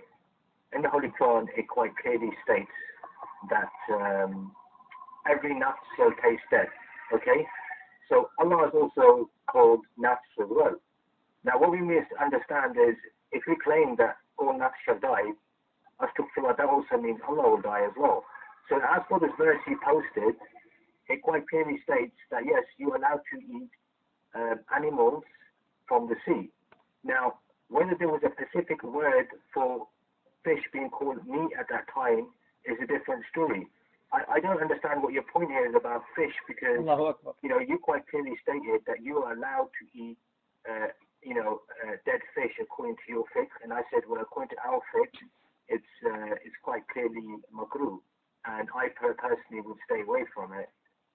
So if you come back on the mic and explain to me what your point is here, because how is this relevant to the concept of inheritance, which I quite clearly showed you that all children will inherit from their parents. And now you came with me with a verse which says you can eat you shouldn't eat dead animals, which there is no mention of there being exception of dead fish in the Holy Quran, and you're using your own analogy to come to this conclusion. Can you show me a verse from the Holy Quran that says you're allowed to eat dead fish? Mike is free.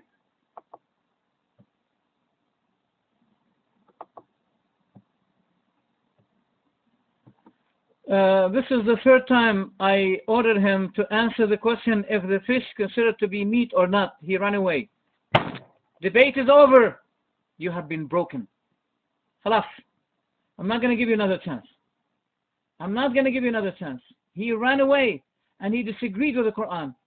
Okay? And he's dancing. He's dancing around the point. Answer my question. I'll give you a chance, another chance. Is the fish meat according to the two verses of the Quran or not? Now, let me answer. We always answer your point. You always run away and dance around the point of the circle. You always run away. We always answer questions. As for your question, every soul shall taste death. Yes, except Allah. Why? Because in another verse in the Quran, Allah said, He is the living who never die. Allahu la ilaha illa huwa al-hayyul qayyum. La ta'khudhuhu sinatun wa la nawm. And Allah subhanahu wa ta'ala describes him. There's no contradiction. The contradiction is in your mind. Look what the Quran says.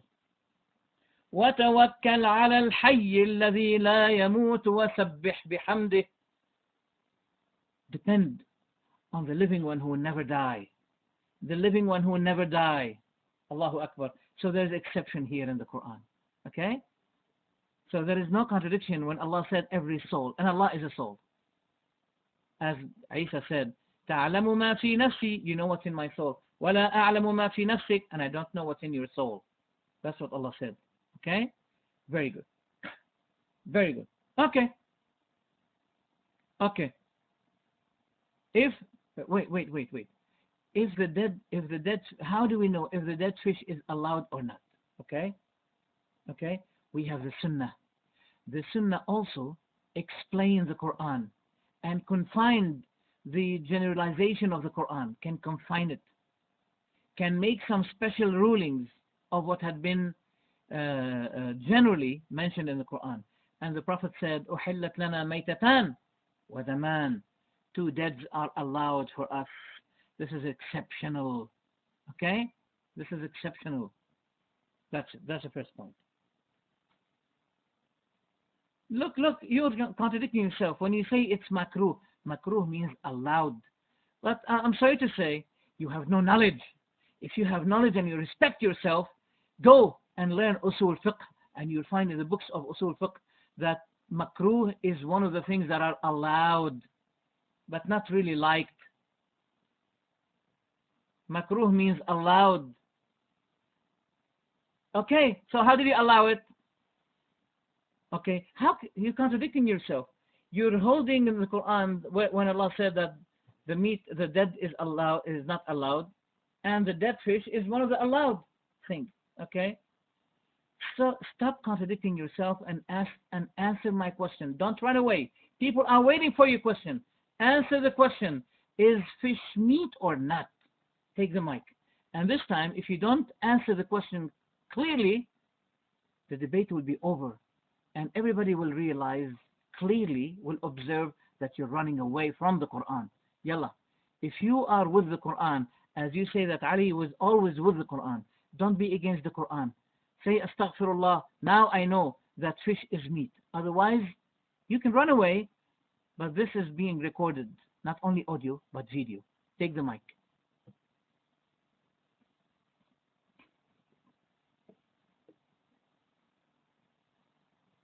Okay, Umar Khattab, you got your hand up, so I don't know if you want to respond to this or you got your hand up, so do you want the mic or? Okay, well, fine. Okay, well, let me explain something to you quite clearly here, Dimashqiah, right? Is the simple fact that I don't understand how the topic of dead fish came into the subject, okay? If I don't understand how this is relevant to this discussion. If you're saying that it's permissible, then you need to show me from the Holy Quran, which obviously you cannot. Yes, Allah might have called a fish meat.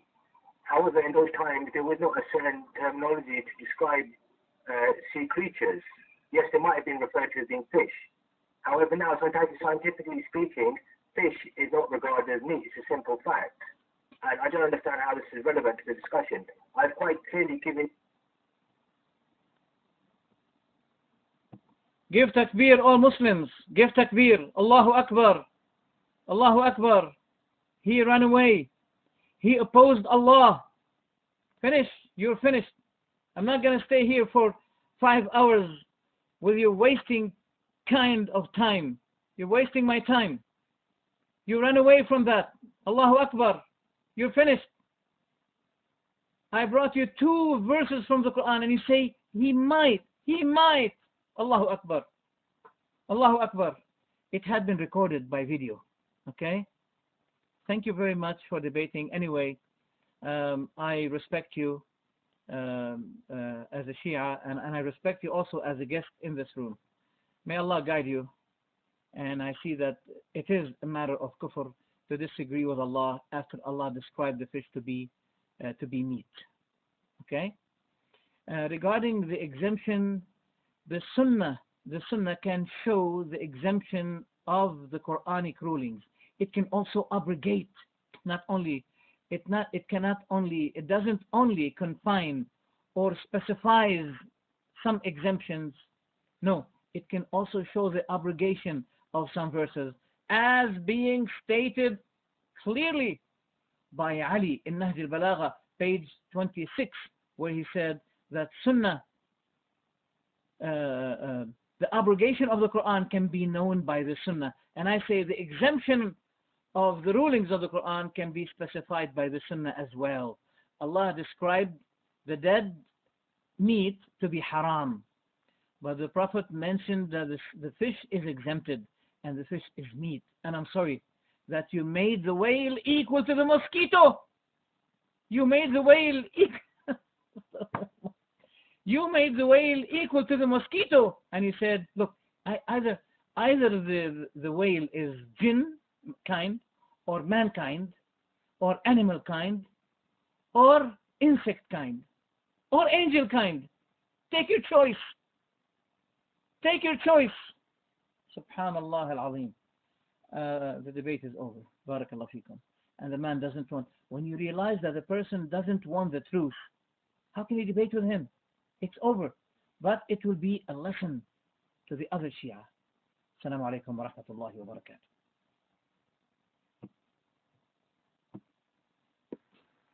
بنت غيب السلام عليكم ورحمة الله وبركاته. حياك الله our Sheikh in the name of the room and the name of all of Muslims here. Thank you my dear brother. الشكر جزيلا لك يا أخي على وقتك وعلى حضورك اليوم. والله يا أخي يعني هذا شرف لنا. This is a honor for us, my brother, and our Sheikh Dmashqiah to be with us today. And يعني بارك الله فيك for your time and showing the truth of the Shia. And now I declare it, the Shia have been full today. Alhamdulillah, this day was the end for the Shia. There are now in the room 43 persons, and before there were 60 persons here. So today is a witness again is them that Alhamdulillah, Shia must not have any eye to face us again in this department, in the Islamic part.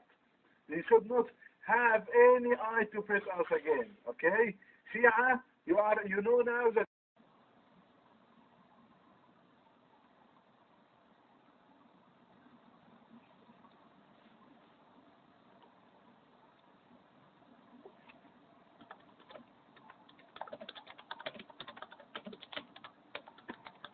okay, can I please get away from this? My mic is working.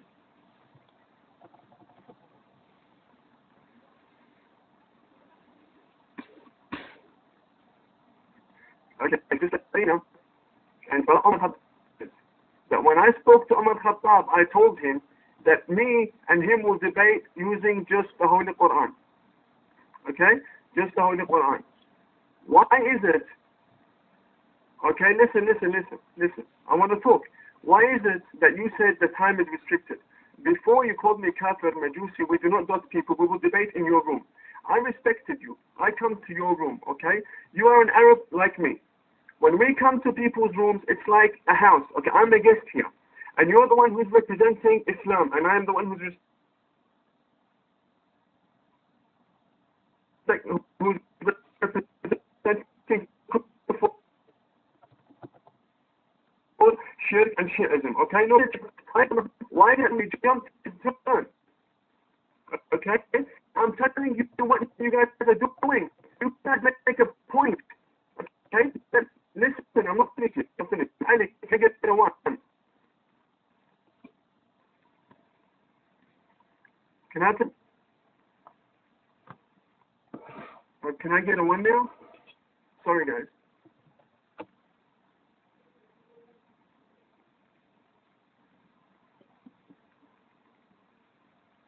Hello, can I please get a one? Okay.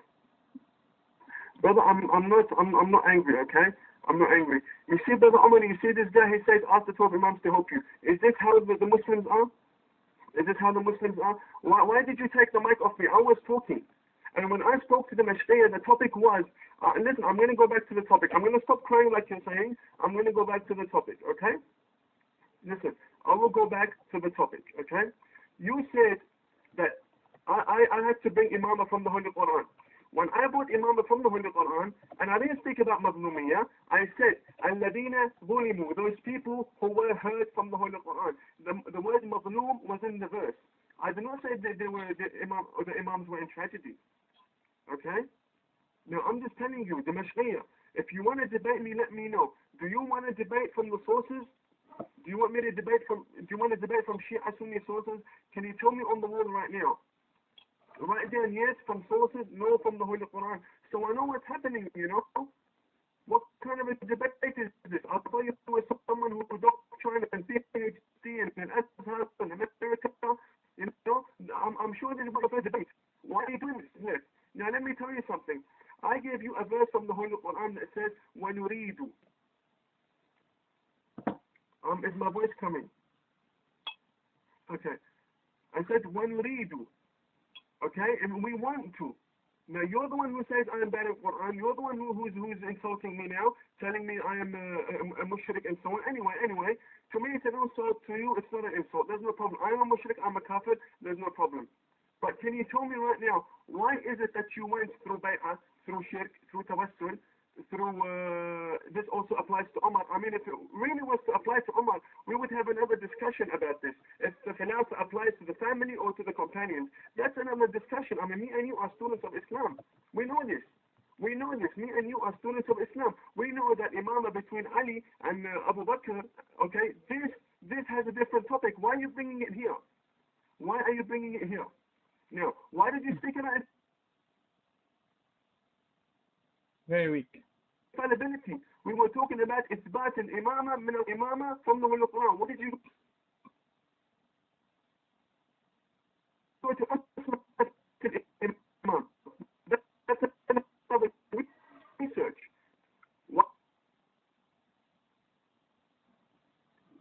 Why did you your topic to from what people say? If you're really someone that understands, I will leave. Okay. Tell me, what do you want to do? If you want to debate, I'm here to debate you. If you don't want to debate, I won't debate you. Okay? Why did you go from light descending? Why did you take the mic off me? I was talking, my brother. And then you said, I called you a guy. I did not call you a guy. I have the thing recorded. I can send it to you later on. I never called you a guy. Now, Umar Khattab, you jumped. The other guy jumped. You know, what's happening? Umar Khattab, you sounded very respectful before. You were, brother, I am very calm. I'm really sorry. I'm just speaking like this because my mic is not the best mic. Okay, I'm not really angry. But I'm telling you, why are you guys changing topics? Dimashqiah, why did you change the topic? Why did you go to the Shia say they believe light descends, you know, mosque and all this? Why did you do this? Why can't you answer me? You said that when the Imam when the verse comes down to the Imam has to be ruling. That's no problem. But the Arabic does not restrict. Okay, it doesn't restrict. It says when we read and we want to. Now, tomorrow, or 10 years later, and we want to. You know, there's no problem. If the verse applies to we want to, it can be Dawood, Israel, Muhammad, Jesus. You know, after Muhammad, if you'll see that you said, you clearly said that I have to reverse from the Holy Book. Okay, Ali ibn Abi Talib, so on and so on. Okay, now.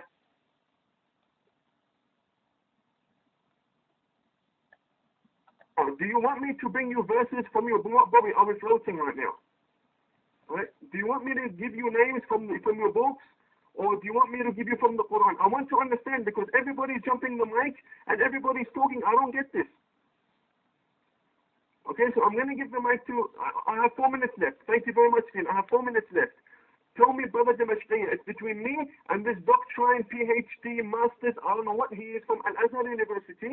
Okay, I want him to tell me right now, do you want to debate from the Holy Quran? I will debate you from the Holy Quran. Do you want me to debate you from your books? I will debate you from your books. If you want both of them, we will debate from both books. I have no problem. But you coming here telling me I say this, I say that. I mean, come on, man. It doesn't work like that. Okay, no, I'm saying this so that these people stop coming in interfering.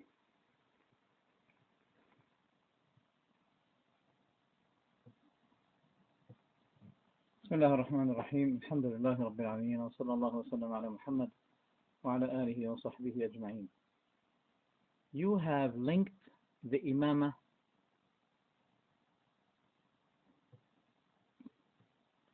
you have attached the imamah to the Quran. Okay? Our topic is about imamah and the source of our debate is from the Quran. Is that right? Okay. Firstly, since you do that, then I said the problem in the matter of imamah is not only confined to the topic of about who deserves to be the leader, but what is the qualification or the quality of the leader, of the imam. Okay? So I had to mention this. Because it's not only the real problem, who's first, who deserves first to be the imam. Okay, because in your books, as our books prove that Ali gave bay'ah to Abu Bakr and Umar and Uthman, and he called his sons Abu Bakr, Umar, Uthman. Okay, and he gave his daughter to Umar to marry her. But since you have attached the subject of imamah to the Quran, I made myself clear. You believe that imamah is tawheed, and if a person denied it, is mushrik. And look what your scholars did. They quoted Ja'far al-Sadiq saying, first quoting the Quran, وَلَقَدْ أُوحِيَ إِلَيْكَ وَإِلَى الَّذِينَ مِنْ قَبْلِكَ لَإِنْ أَشْرَكْتَ لَيَحْبَطَنَّ عَمَلُكَ. The verse means it had been revealed to you and to those before you that if you commit shirk, your whole work, especially it means the good work, will be in vain, will be annulled, will be cancelled. Now look what they said, the Shia said. They said, it means if you set up another imam beside the imam. لَإِنْ أَشْرَكْتَ means if you associated someone beside Allah. So the same subject, Allah, the known Allah, they made it to Ali, to the Imam. And they said the verse means if you associated any other Imam besides the Imam Ali, you will be mushrik. So it's not me who's accusing you. It is your book that accused us to be mushrik if we did not believe that Ali and the Imams of the relative of the Prophet should be the Imam, will be mushrik. Also, it continues, بَلِ اللَّهَ فَاعْبُدْ وَكُمْ مِنَ الشَّاكِرِينَ. they explain this saying, so worship Allah by the obedience and be thankful that I have supported you, Muhammad, with your son, with your brother and your cousin. You're playing games with the verses. So this is what I wanted. For example, the imamah. You believe that Allah created the whole world for the imams. But Allah said, وَمَا خَلَقْتُ الْجِنَّ وَالْإِنسَ إِلَّا لِيَعْبُدُونَ. Allah created not the heavens and the earth, but to be worshipped by people. This is the real reason why He created the people. This is the reason why He created the heavens and the earth. And you people saying that Allah created the whole world for the imams and He gave them authority. He authorized them in doing anything in it. And they are the owners of the land. They are the owners of the earth. That's what they said. But while Allah subhanahu wa ta'ala is saying that He is Rabbus, He is the owner. They made the imams the owners of the land. This is shirk. This is shirk. So this is the difference between us and you. For example, you believe that Allah created the whole universe for them, for the imams.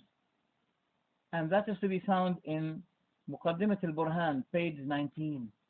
He said, according to the narrations that we have, the issue of imamate, leadership, is the reason of having the world existed. It's very clear. If you're talking about the Quran, look, this goes against the Quran. The Quran says, I created the jinn and the mankind and the jinn kind only for no other reason but to worship me. So, in everything you are opposing the Quran. If you want to bring, to let the topic be about the imamah, only from the Quran, okay, I'm going to listen to you. We're going to stop here now, me and you. And I'll give you the mic and bring me verses and tell me if you apply these verses for what. And are they clear enough to use them as evidence to finish my argument? Are they clear enough, or those verses need your explanation? Please, mic is yours. Let's make the debate now. The subject is the imamah, and the source of the subject will be only the Quran. I'm going to listen to you. I'm ready for that. Give me your evidences about the imamah from the Quran. That not only this, we agree that there must be a leader for people on earth. There must be a leader. Okay? But your leader is not available since 1,400 years until now. Okay? Bring me a clear-cut verse from the Quran that the family of the Prophet deserve more than anyone else to be the leaders, which is the usual disagreement between the Sunni and the Shia. Please, mic is yours. Thank you very much.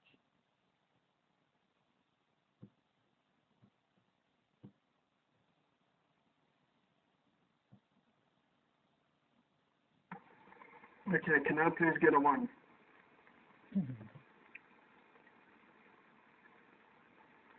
Okay. Listen, I just want to point something at Dimashqiah. You told me that you were masters, okay? You told me that you were masters. We were discussing about the topic imamah from the Holy Quran. Okay, imamah. Muslim Knight, Asad al-Hashimi, Umar Khattab, you are all witnesses. You, Umar Khattab, told me the topic was imamah. Why did we right now go through the reason of creation? وَمَا خَلَقْتُ الْجِنَّ وَالْإِنسَ إِلَّا لِيَعْبُدُونَ. You know, why did you go through this reason of creation? Why did you go through the ghaiba? Why can't you just start off with the ending that you just ended with? This ending that you just ended with, bring me a verse from the Holy Quran, and that will take 3 minutes, then you will have 7 minutes more, okay, to actually talk. Why are you running away from the Shiah? Why did you go through the difference and all this? And you brought me more sources. You just said in this comment right now, Habibi, you just said, bring me from the Holy Quran, then you brought me sources. Why are you doing this? Okay, I'm not opposing anything, brother. Listen, Dimashqiah, let me tell you something. This debate has gone wrong. Why? Because you changed everything. And the people who are going to hear this debate will notice that when I started and I gave you points from the Holy Quran, you replied with nothing to do with it, brother. Now, brother Dimashqiah, I invite you to a private room where we will record this and no one will interfere. When you say mic, I will give you a mic. When you don't say mic, I will talk. And then, you know, just me and no one else. If you don't listen, if you just want someone else and you touch book and so on and so on, can I get it done?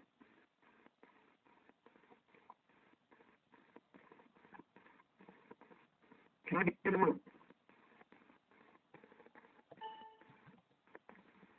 Hello? Hello?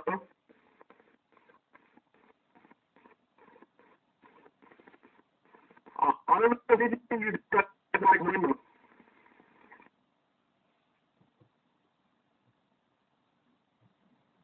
Okay, let's try to enhance and improve the situation. The topic of imamah has different drifts and branches. What do you want to talk about imamah? About selecting the imam? I made myself clear to you. I told you.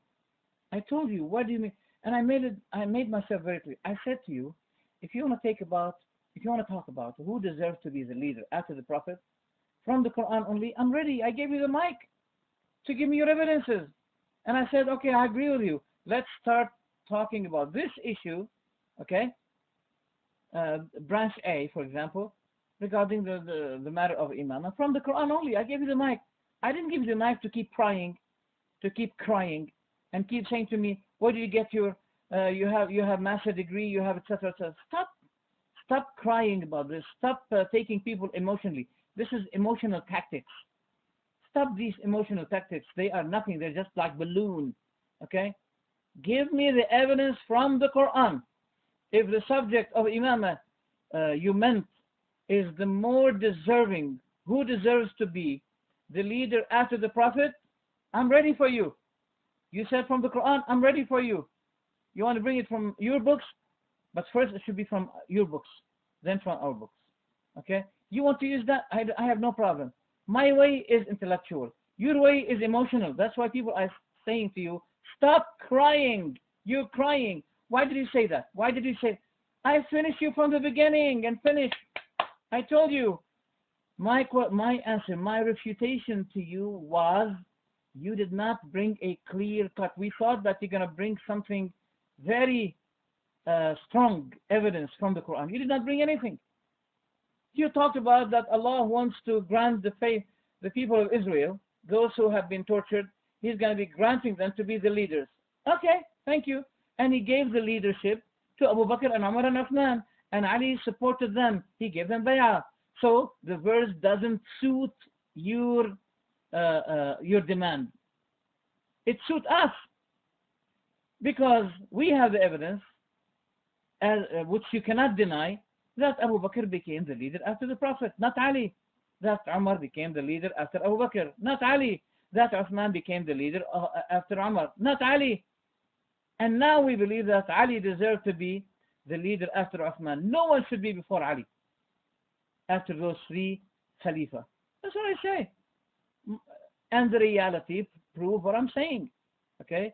Your books admitted that Ali was not the first Khalifa. Your books admitted that Ali gave bay'ah to Abu Bakr and Umar and Uthman. That's the whole case. Okay? So I did not bring other topics before refuting you, showing the people that you have nothing. You brought nothing from the Quran. You brought ambiguous verses, just like the ambiguity that Christians bring from the Old Testament when they want to prove that Jesus is the Lord and the Savior of them. That's it. Please, mic is yours. If you have anything intellectual, okay, I'm ready for you. If you have only crying and emotional statements, please let me look for someone who's better than you, because it seems you are very young. You have a lack of experience. I'm sorry to say that. Mic is yours.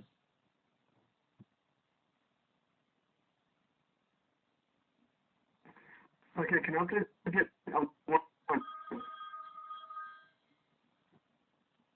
No, correct. ورحمة الله. هلا حياكم الله يا أخي، مين معي؟ حياكم الله، الله يبارك فيكم. Can I please get a one now? الحمد لله، مين معي؟ الله يحفظكم. حياكم الله، حياكم الله. أنا أعتذر لك، عندي مناظرة الآن فأعتذر ما أستطيع كلام، لكن بلغني معرفة. الله يرضى عليك. حياكم الله. I thought Sister Lina is managing the time. Why is it that you Ahlul Sunnah are jumping the mic? Why aren't you letting me talk? I still have like 4 minutes left and you jump the mic and then he gets to talk and no one is respecting you, all of you supporting. And then when I speak, yes, I told you, Asad and Hashimi, I told you that I live in an industrial area. So my mic might have a problem. But that doesn't mean that you guys can jump the mic. I still have my time. I can tell you on the wall that I don't want to talk. Now listen, Dimashqiah. You have too many sponsors here, okay? And all of them want to use the mic. All of them are jumping. If you really want to debate me, I invite you all, Wallah, I will buy you a ticket. Say you're sorry. Why are you sorry? Why are you sorry now? I thought you were watching the time. I will buy you a ticket, okay? I will buy you a ticket and we will go on TV. We will go on TV and I will debate you on TV. I've done this many times and I've published many books. Many books about you guys. If you want, I will listen, I'm not running. So let Dimashqiah right now come on the mic and say one thing only. Debate from the Quran or from the books. Or Quran or books. And we stay on topic. It's not fair. We didn't get anywhere right now. This guy, you jump in the mic. Abu Zakaria wants to talk now. Faris wants to talk. Muslim Knight is talking. Everybody's talking. See, Omar is also talking now. Why do you guys doing this? You know, either Umar and Nina and Dimashqiah come to a private room, I come alone. I don't come with anybody. And just the Quran, I will face you all. Don't tell me Ali is not approved, Umar is before Ali. This is another research. You are someone with masters. Okay? Habibi, Wallah, I will buy you a ticket to come on TV, okay? You cannot beat me, brother. You saw how I came to you from the beginning. You cannot beat me in negotiation, Dimashqiah. I'll tell you this right now. The way you're turning, you are nothing like a master's degree. Nothing at all. Now, Omar Khattab, Lina, and Muslim Knight, and Dimashqiah. Okay? And listen, maybe I agree you being rude with me, but to be rude with Sheikh Dimashqiah is not allowed yet, okay? You should be polite on this, okay? And you say that you are not a person who coming for seeking for the truth. You're just a person who check your words. You record it to check it. How about we buy ticket, I invite you? What is this kind, man? What the kind of showing that? Man, leave it for Allah. We are slaves for Allah, okay? We are nothing. We are not taking anything that was us in the grave, okay? If you're really coming for the truth, you should have patience. You have sabr, okay? And I said no one will gonna speak with you. Only Dimashqiah he will speak with you, and you have sabr on him, okay? Because you confused us. Everyone, I have 100 BM telling me he confusing us. You confusing people, okay? I told you calm it down and forget all of the garbage things that you're making, okay? He have bastards, Omar is, and he is, and I am is, and they have. If you told me, Omar, I want to speak of like more time next time, I give you, just to calm it down, okay? And you have also issue. Your mic sometimes is cutting, okay? We tell you we can't hear you, well, sometimes it's cutting you from you, and you leave it. So what suppose we do, okay? Can you calm it down, okay? Can you calm it down now? Please forget everything, okay? Can you do it, please? Can you do it? Okay? Give me one. If you want to do it, forget everything. You want your topic discussed from Quran. Is this very clear to you? Please don't cry and say you did this and you didn't do this. Okay? Let's make it clear now. Okay? Okay? No complaining, please. Okay? Continue your time and Sheikh Dimashqiah will continue after you inshallah. So you're not crying. معلش يا أخي دمشقية يعني يعيط زي النسوان أنا ما أدري يعني ما نفعل معه. نديله المايك بتاعه إن شاء الله. مايك له.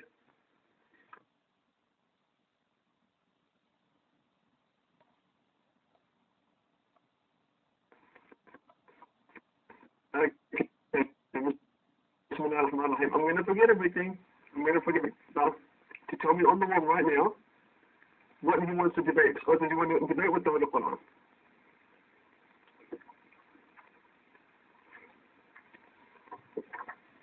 If he wants both, I have no problem. Let the Mashayikh write down, does he want to go with the tafsir? Does he want to go with both?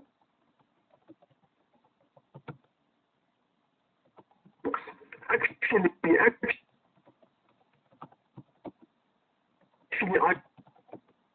I should use some books, but I just remembered that you, okay? No problem. I will go back to the Quran. No problem. You used three sources from our books. Now let me use 3 sources from your books. Okay? You went through at least 8 topics. I have written them down. You went through 8 topics. I did not go through any topic that complained about you changing the topic. Okay? Sister Nina, they all spoke for like 15 minutes and you're telling me I have 4 minutes and 30 seconds?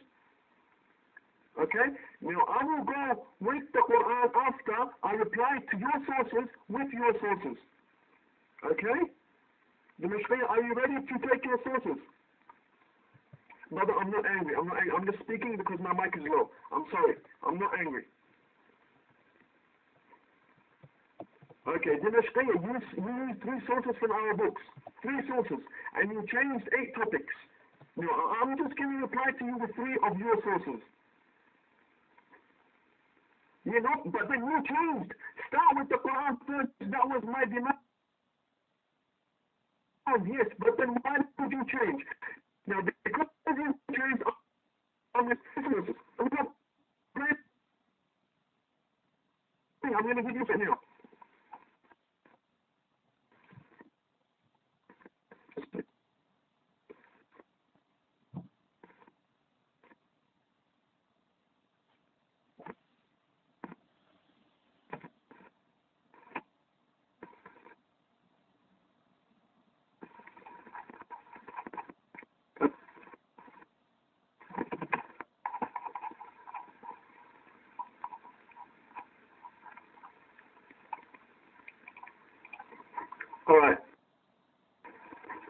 Alright, Brother Dimashqiah, you clearly stated that I should bring you one, actually no, you gave me sources, yeah? Okay, you gave me sources, whatever you guys are writing, I'm not paying attention, I'm talking to Dimashqiah right now. You gave me sources, I'm going to give you sources. You spoke about Umar and Uthman. Yes, I know he said, why are you guys running away? He said that Umar and Uthman are the Imams, okay? Now let me give you a source, okay? Bismillah ar-Rahman ar-Rahim. Number 1, Surah Nur says, وَمَا يَنْتَقُ عَنِ الْهَوَىٰ.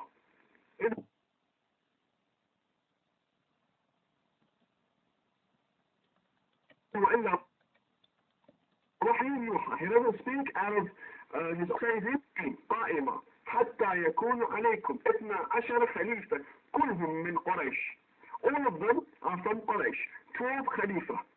Okay, clearly says this religion shall not be completed as a rising religion until the hour happens and the 12 Khalifas are completed and they are all from Quraysh. And this is in Kanz al-Ummal, volume 11, page 135, hadith number 252.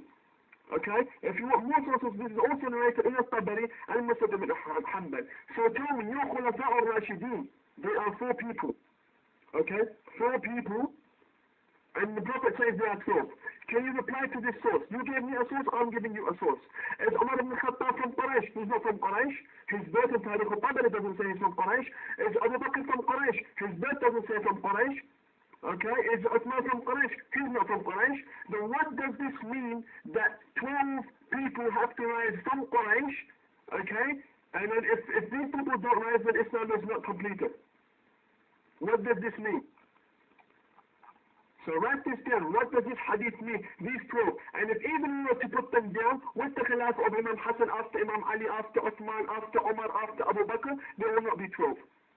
So until now, according to your sources, Islam is not completed because 12 Imams have not risen from Quraysh.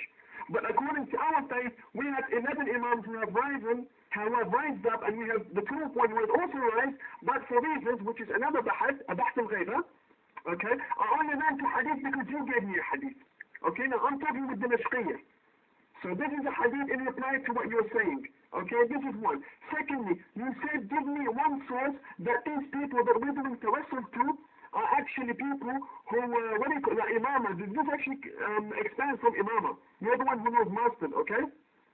Let me read to you one verse from what the Prophet says, he doesn't speak out of... Why did you stop me, brother? Surely you didn't mean it. Okay, let me continue. I have 3 minutes left. Let me continue. Okay, if you go to Musnad Ahmed ibn Hanbal, volume 6, page 292, and if you go to Grand Islamic Authority Ibn Asakir in Tariq Dimashq, okay, clearly says that the Prophet states, Allahumma inna ha'ula أهل بيتي وخاصتي وحامتي لحمهم لحمي ودمهم دمي يرضيني ما يرضيهم يحزنني. الو شريف. غلط يا أخي. غلط يا أخي غلط. يحزنهم. And it clearly says جمع رسول وخاص says this. What do you mean? What do you mean? But these people لحمي. The Prophet says my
basically I was saying, okay, how about now? Is it better now?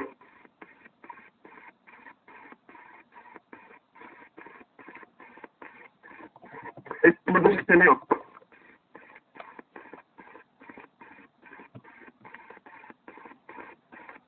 How about now? Is it better?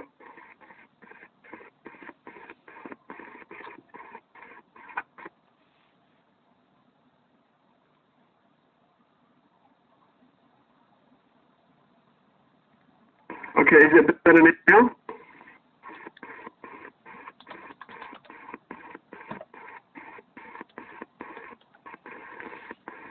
Hello? Yeah, I'm saying, I'm going to reply to him with the same thing. Okay, now I don't know, he's going to come on, he's going to say, I don't hear you, your mic is cutting badly. Okay, I know my mic cuts, but it doesn't cut that much. I've heard myself speak. Now, if he gives me a source, I'm going to give him a source. If he gives me a verse, I'm going to give him a verse. Now go. Dimashqiah, the mic is yours.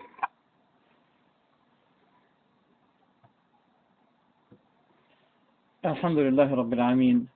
Due to the intellectual way of debating, you failed.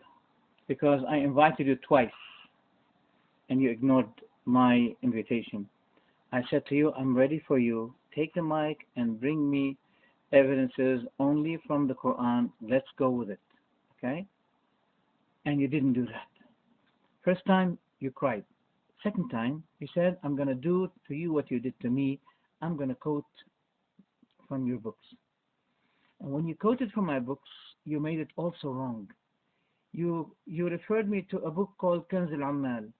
I'm sorry to say, you are miskeen.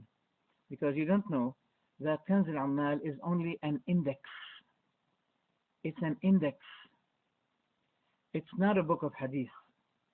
It is not a book of hadith. it collects the hadith which have been written,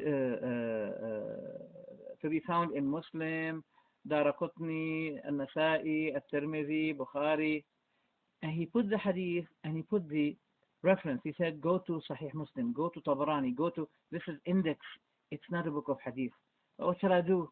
What shall I do to people like you? Your knowledge is very shallow. I'm sorry to say that. Don't be angry with me. I don't mean to criticize you, but this is a fact. I don't know this hadith that you quoted, that they are from Lahmi. If you mean by that, he said it to Ali ibn Abi Talib that his flesh is my flesh and his blood is my blood. Yeah, this hadith, yes, I know this hadith, but it has many weak narrators. Hassan bin Hussein al-Arabi, Yahya ibn Isa al-Ramli. Those are two narrators. Okay? So I'm sorry to say to you, you ran away from the Quran. Now you yourself ran away from the Quran, because twice I invited you to go to the Quran as you wanted. And I said to you, bring me clear-cut verse from the Quran. Then you ran away to my books. Why did you do that? Since you always say, why did you do this? Why did you do that? Then I'm going to ask you the same thing. Why did you run away from the Quran? Why did you do that? Because you know that I have finished you from the beginning by saying to you, you need to bring a definite verse from the Quran, proving your point, that or finishing the disagreement between you and us. Your claim is that the family of the Prophet, the sons of the Prophet Muhammad ﷺ, who are the sons of Ali, through Ali radiallahu anhu, they are more deserving to be the leaders. This is the disagreement. We have to know, what is the disagreement between you and me? That's what you say. I say that the first one who firstly deserved to be the Khalifa, the leader, after the Prophet is Abu Bakr. And you want to prove to me from the Quran that no, it is not like that. Well, I and Ali will be your opponent. You know why? Because Ali gave bay'ah to Abu Bakr. Because Ali gave bay'ah to Umar. Because Ali gave bay'ah to Uthman. Okay, now, I'm sure you can't say to me, bring me from the Quran that Ali gave bay'ah. No, it's from your books, okay? And also from our books. What do you want to prove? If you want to prove anything, it will be against you, because you don't have a definite. If you have a definite verse, you would have brought it from the beginning. But since you knew that I have exposed you, showing people that you have nothing to prove clearly from the Quran, then you were running.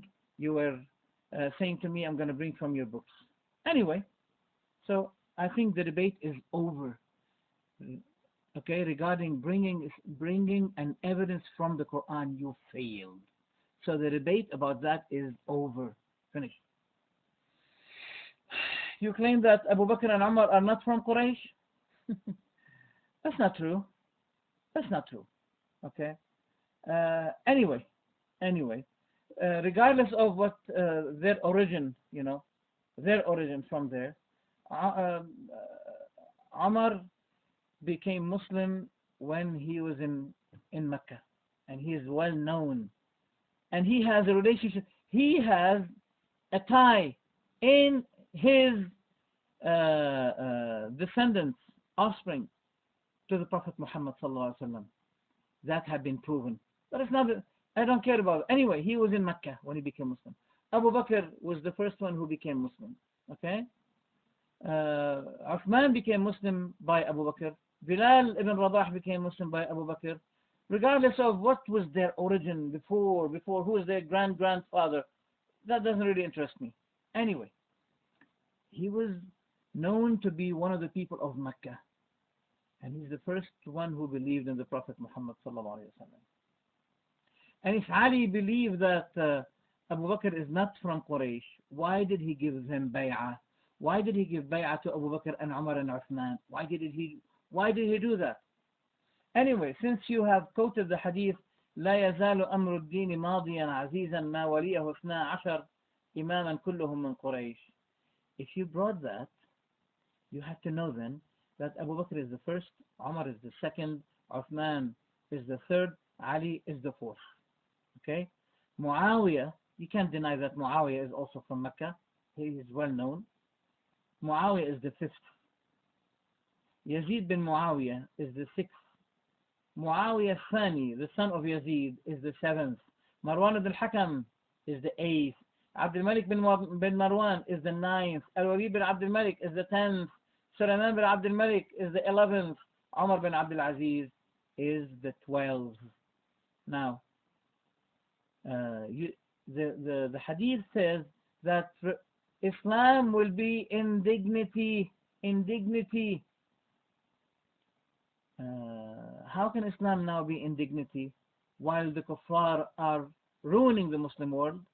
And the so-called Imam, the invisible Imam of yourself, is not available to resist those tyrant countries, European and American countries. He's not available. He's on the ground.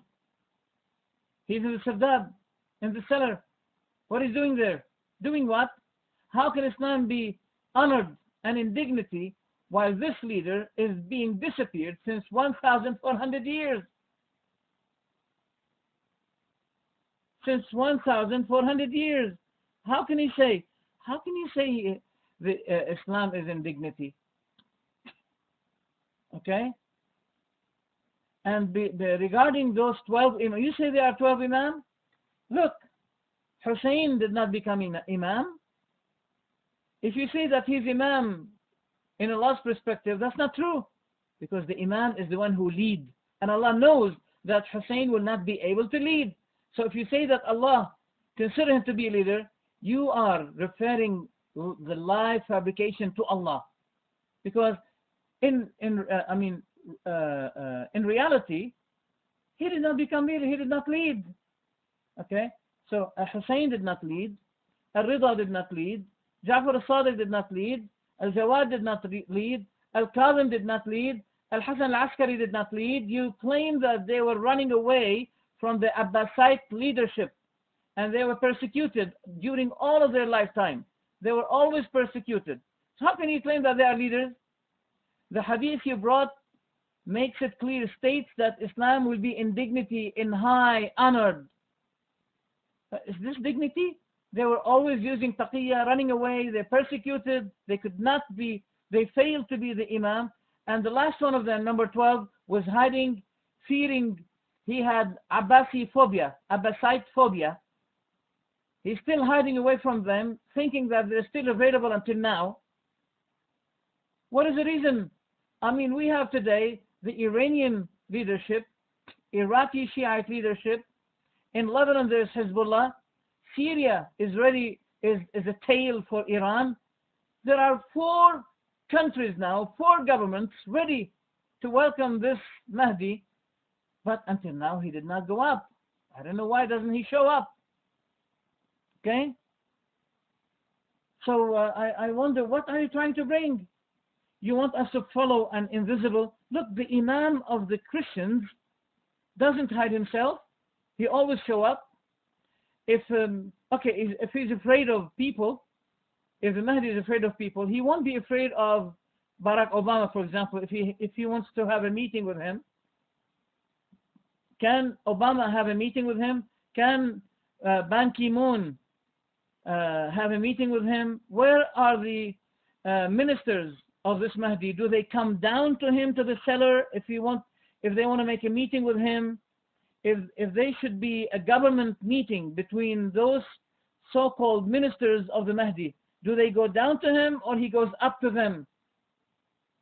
I wonder, these allegations are, a matter of fact, witchcraft. It's a matter of ridicule to the Christians and the Jews against us. Every nation has a leader who does not lead from underground. No, not from bedroom. No. But he has a special place where the ministers can meet with him, where the other leaders of other countries can have a meeting with him. This, in a matter of fact, it's nonsense. It's ridicule. It's a funny thing to say to the non-Muslims, You must follow our Imam. You have no excuse to reject our Imam. Okay, where's your Imam? He's underground. He's hiding. What are you trying to prove? You have nothing to prove. Take the mic. Mic is yours.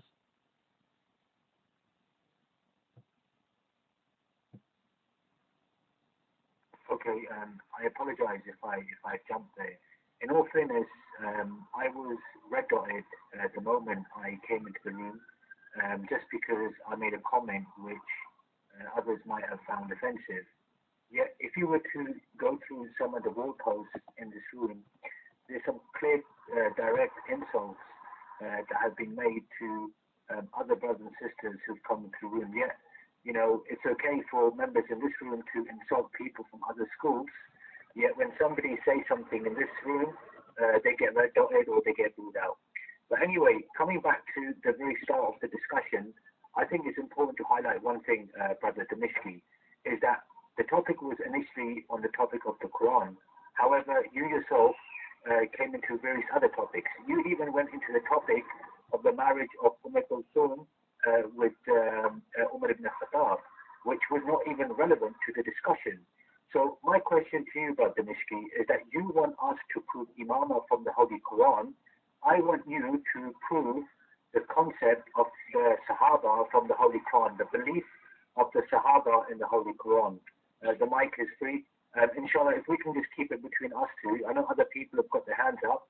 So I want you to prove to me now that if I don't believe in Abu Bakr, Umar, Uthman, that I'm a kafir. Yeah, can you come on the mic and prove this to me, inshallah? Mic is free. Assalamu alaikum wa rahmatullahi wa barakatuh. No, I can prove to you from the Quran that the matter of any matter between the Muslims, the believers, between them is a matter of shura. Is a matter of shura. We don't prove to you that you are kafir if you merely disbelieved in Abu Bakr. But you may be an opponent to Ali if you knew from your own book that Ali gave bay'ah to Abu Bakr, and you still argue about that as if we are today in a matter of, as if we have political elections. Who deserves to be the leader? Come on. People went to the moon, and we're still arguing about who's more deserving to be the leader. Come on. Ali radiallahu anhu, khalas, gave bay'ah to Abu Bakr and Umar and Uthman, and we both nations, we the Muslims and you the Shia, we agreed that Ali gave bay'ah. Finish. No, I'm not going to call you kafir, despite you call us kafir. You said in your books that munkir an-nubuwah, munkir, that the munkir of one of the imams is kafir, and denying one of the imams is equal of denying the prophethood of Muhammad and even denying the lordship of Allah. That's what you said. And I was discussing with the Shia about that. That's what they believed, that the one who denied the imamah of one of those 12 imams is equal to the denial of the prophethood of Muhammad and denying all the prophets and even denying the lordship of Allah. Okay? And that's what Majlisi emphasized. He said the denier of the leadership of Ali is as the idol worshipper, Abid Wathan. He said it in Bihar al-Anwar, volume 27, page 181. And he said also in Mir'at al-Uqul, second volume, page 311, he said, whoever denies one of the imams, it will be worthless in him believing in all the prophets. That means if he believed in all the prophets but denied one of the imams, it's equal of denying all the prophets. Come on.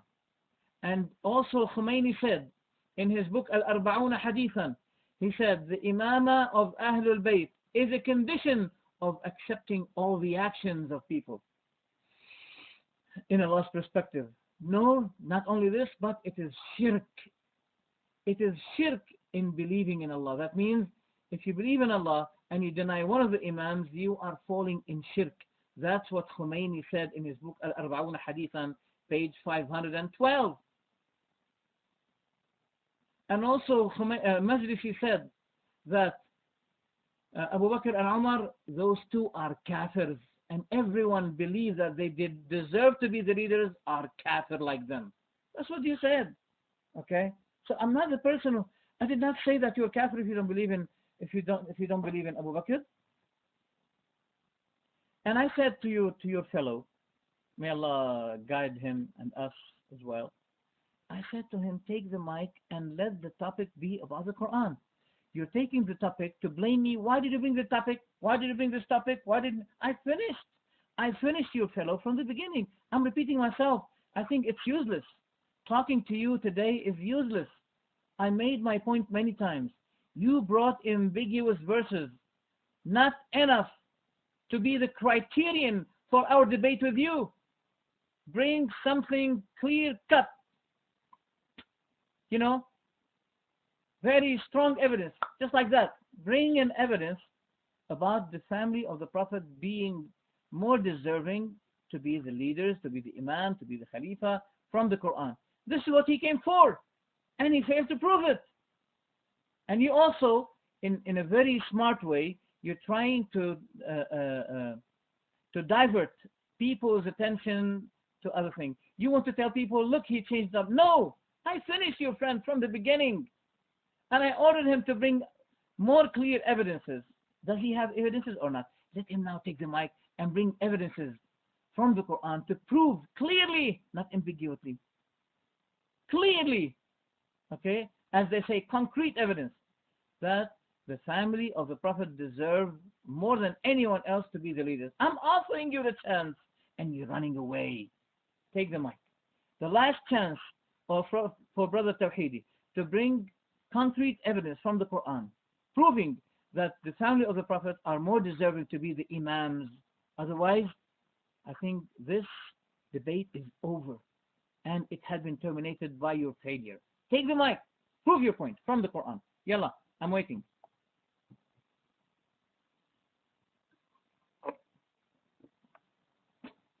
Dimashqiah, I don't think if you realized or not, but the respected brother actually left about 5 minutes ago. He's got bad connection and he was unable to log back on, but I'm sure okay, you do it. Inshallah be back at some point. Now you've raised several issues here, okay? The first point is that according to your Qida, anybody who rejects the Khulafa Rashideen, you regard as being non-Muslim. Hence why I asked you a simple question. Can you prove to me from the Holy Quran that anybody who rejects the Khilafat of Abu Bakr, Umar, Osman as a kafir? You were unable to do that, okay? You also mentioned that there were other people, you also mentioned that Abu Bakr, Imam Ali gave bay'ah to Abu Bakr. Well, let me correct you there, my friend. Imam Ali did not give bay'ah to Abu Bakr. Now, inshallah, I will prove this to you from your own books, okay?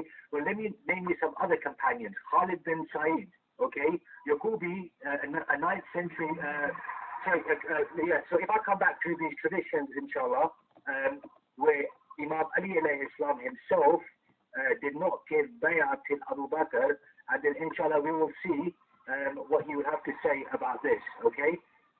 The first hadith I would like to post, I will post a link in the wall, so inshallah everyone can benefit from this.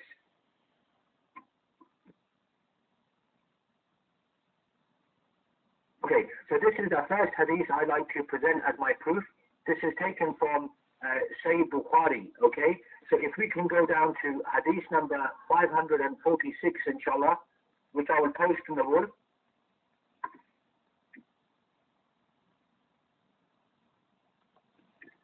Okay, so this is the link, okay? This is volume 5, book number 59, hadith number 546, okay? Narrated Fatima, the daughter of the Prophet. Fatima, daughter of the Prophet, sent someone to Abu Bakr, okay, when he was a Khalifa, asking for his inheritance, for what Allah the Prophet had left out of the property bestowed on him by Allah from the faith in Medina and Fadak, and what remained of the khums of Khaybar booty. On that, Abu Bakr said, Allah Prophet said, our property is not inherited. Whatever we leave is sadaqah, but the family of the Prophet can eat of this property. But Allah has not make any changes in the state of sadaqah of Allah the Apostle, and we will leave it as it was during the lifetime of Allah the Apostle. We will dispose of it.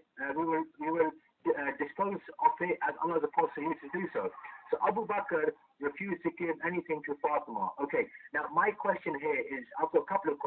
Now, firstly, I'm not discussing Tadq here, so in no way I would make that rather clear that my topic is not on Tadq, okay? My topic is on the concept of imamate and the claims which you have made, okay? Now, what's interesting is this hadith, which further continues to state rather clearly, she remained alive for 6 months after the death of the Prophet, and when she died, her husband Ali buried her at night without informing Abu Bakr, and he said the funeral prayers by himself. When Fatima was alive, the people used to respect Ali so much after his death. Ali noticed a change in the people's attitude towards him. So Ali sought reconciliation, okay? Reconciliation with Abu Bakr, okay? And gave him oath of allegiance, okay? Well, according to your books, Ali had not given oath of allegiance during these months, i.e. the 6 months between the time of Abu Bakr's Khilafat and when Sayyidah Fatima passed away. Now my question to you, Dimashqi, is if you want to come with the mic, can you tell me why Imam Ali Islam did not give bay'ah to Abu Bakr for at least 6 months? Anyway, mic is free, and inshallah we will discuss this concept of bay'ah which you're claiming about. And also another point, Dimashqi, not only did you fail to prove that belief of the companions does not make you a kafir, which according to Sunnis, anybody who rejects the Khulafa Rashidin, they become apostates. What would be the position of Imam Ali who did not accept the bay'ah for 6 months? Anyway, the mic is free, Dimashqi, you can come on the mic. He falsely claimed that I said whoever does not accept Abu Bakr is kafir. And now he's saying, how can he prove this?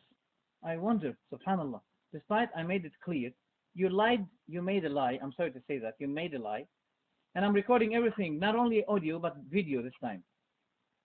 You lied to me, and you said that I said it while I did not say it. Okay? And people here are saying to you, yes, you made a lie. Maybe you have mistaken. I'll forgive you. Okay? And now he's saying, not you.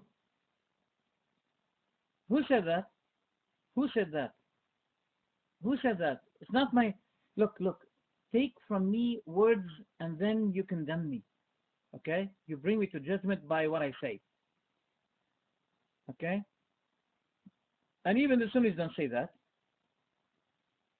Subhanallah. That's number one. Number two, you brought the issue of Fatima. Why? Why? I gave you the mic to bring concrete evidence from the Quran. For the 4th time, you failed. Forget it. Now you brought the topic of Fatima, that she sought the land of Fadak from Abu Bakr, and Abu Bakr said that the prophets do not leave behind them any lively properties. What they leave is sadaqah for the Muslims, because the Prophet said that we should not be inherited, because the real inheritors of the prophets are the scholars. Because the prophets leave neither wealth nor property, but they leave ilm. Okay. Now, there is a close hadith to this, which confirms to this hadith you brought from us, from Al-Kafi, corrected or believed to be authentic by Al-Majlisi, in Mir'at al-Uqul, 2nd volume, page 1. He said it's Hasan. Hasan means authentic. It's correct hadith. The same thing, that the prophets leave nothing as property to be inherited, but they leave behind them ilm, knowledge to be inherited. Okay? That's what the Prophet said in our books, and that's what you quoted in your books, and Al-Majlisi said it's correct. So now, if it's correct, and we agreed on that, Fatima, why did Fatima come to seek something which is not allowed for her? You say that no knowledge can be hidden from her. She knows everything. Didn't she know about the hadith that we both agreed it's authentic? Didn't she know that it's authentic and the Prophet said it? And Khomeini in Al-Hukm al-Islamiyya, he said this hadith is authentic. He wanted to prove wilayatul faqih by this hadith, and he said it is authentic. So you'll be putting Fatima in trouble.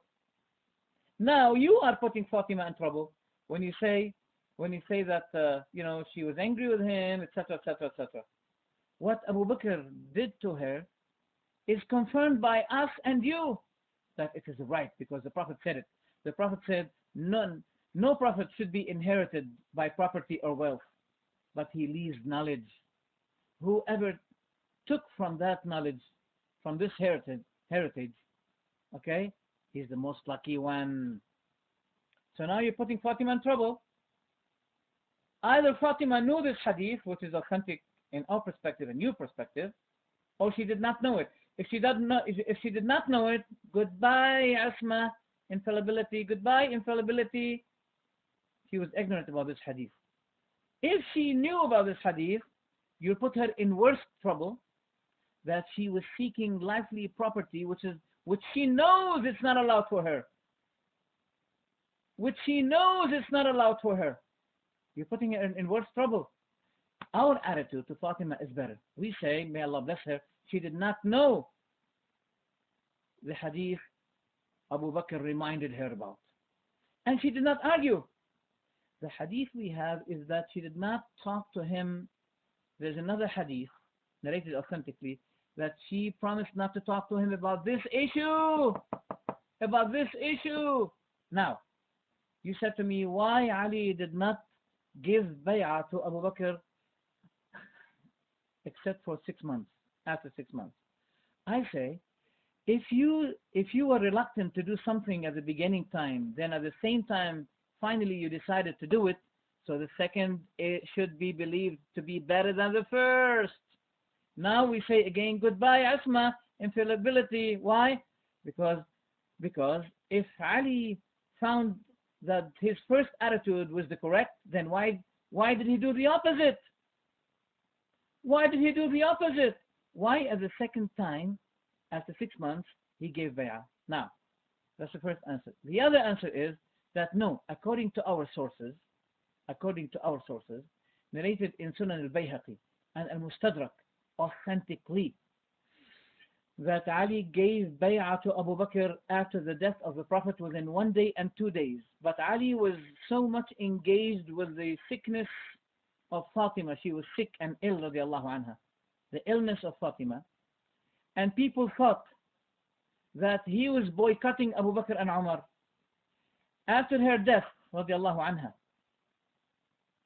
he went to Abu Bakr and he gave another bay'ah to confirm to people what they were disputing about, whether he gave bay'ah or not. He gave another one. Okay, so let's put it this way. Suppose you are a student in a class in a school, and your teacher said to you, "Why didn't you bring the homework?" But you came back after 6 months, giving the teacher the homework. Well, that will be considered a laziness. Okay. If Ali knew that Abu Bakr deserved to be the Khalifa, why didn't he give it bay'ah from the beginning? Not after 6 months. This is an answer. This is not a real answer to you. The real answer is that Ali gave bay'ah to Abu Bakr after 1 or 2 days after the Prophet's death. And it's authentically narrated in Mustadrak al-Hakim and Sunan al-Bayhaqi. So you cannot disprove me on that. Now, who said that he didn't give bay'ah except after 6 months? There is an intervening here. There was an addition, which we call it, I'm trying to remember, subhanAllah, mudraj. Idraj means something, a commentary that the narrator from Aisha gave, which is Ibn Shihab al-Zuhri. Al-Zuhri is the narrator of the narration of Aisha. And he is the one, as Ibn Hajar confirmed it, and many other scholars, that this commentary is not what Aisha said. It is mudraj, something to be added by the narrator himself. It's the commentary of the narrator, which is Ibn Shihab al-Zuhri. Now let's, for example, for the sake of argument, say that this is Aisha who said it. No problem. The other hadith of Abu Sa'id al-Khudri, narrated in al-Mustadrak and Sunan al-Bayhaqi, prove that Ali gave bay'ah after 1 or 2 days. Let's say that this was not known to Aisha. Aisha is trustworthy, Abu Sa'id al-Khudri is trustworthy. But if a trustworthy person denied something, it is confined to his knowledge. But you cannot deny the confirmation of someone else who is also trustworthy. Abu Sa'id al-Khudri is trustworthy. So for example, if I did not know something and I said, no, nothing happened, but another trustworthy person said, no, it happened, who you should believe? You should believe the one who denied? No. You should not ignore the other trustworthy. Abu Sa'id al-Khudri is another trustworthy who confirmed what Aisha maybe she lacked to know. Okay? So if Abu Sa'id al-Khudri narrated it and it's authentic, we will be taking both. We will be taking both. That Ali gave bay'ah right after 1 or 2 days after the Prophet's death, and he gave another bay'ah according to what Aisha narrated, if that was Aisha who said it. Thank you very much. Mic is yours now to refute me.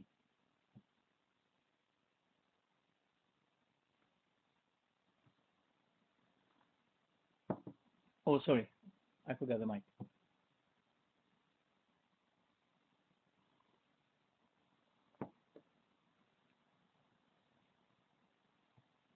Okay. Mr. Sayyid Ali said that he had been dotted. Why did he dot him? Please, in this room, if you believe that this is my room, okay, nobody should be giving any comment. Nobody should be giving any comment. No one should be red dotting the Shia person, please. Okay, I want a word of confirmation. I want a word of confirmation from the admin in this room to confirm to me whether he was red dotted or not. Mic is yours.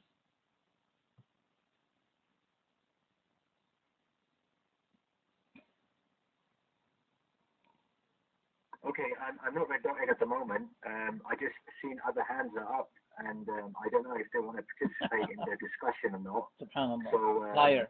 I think at this point, okay, well, we've got several people here who want to obviously participate in the discussion.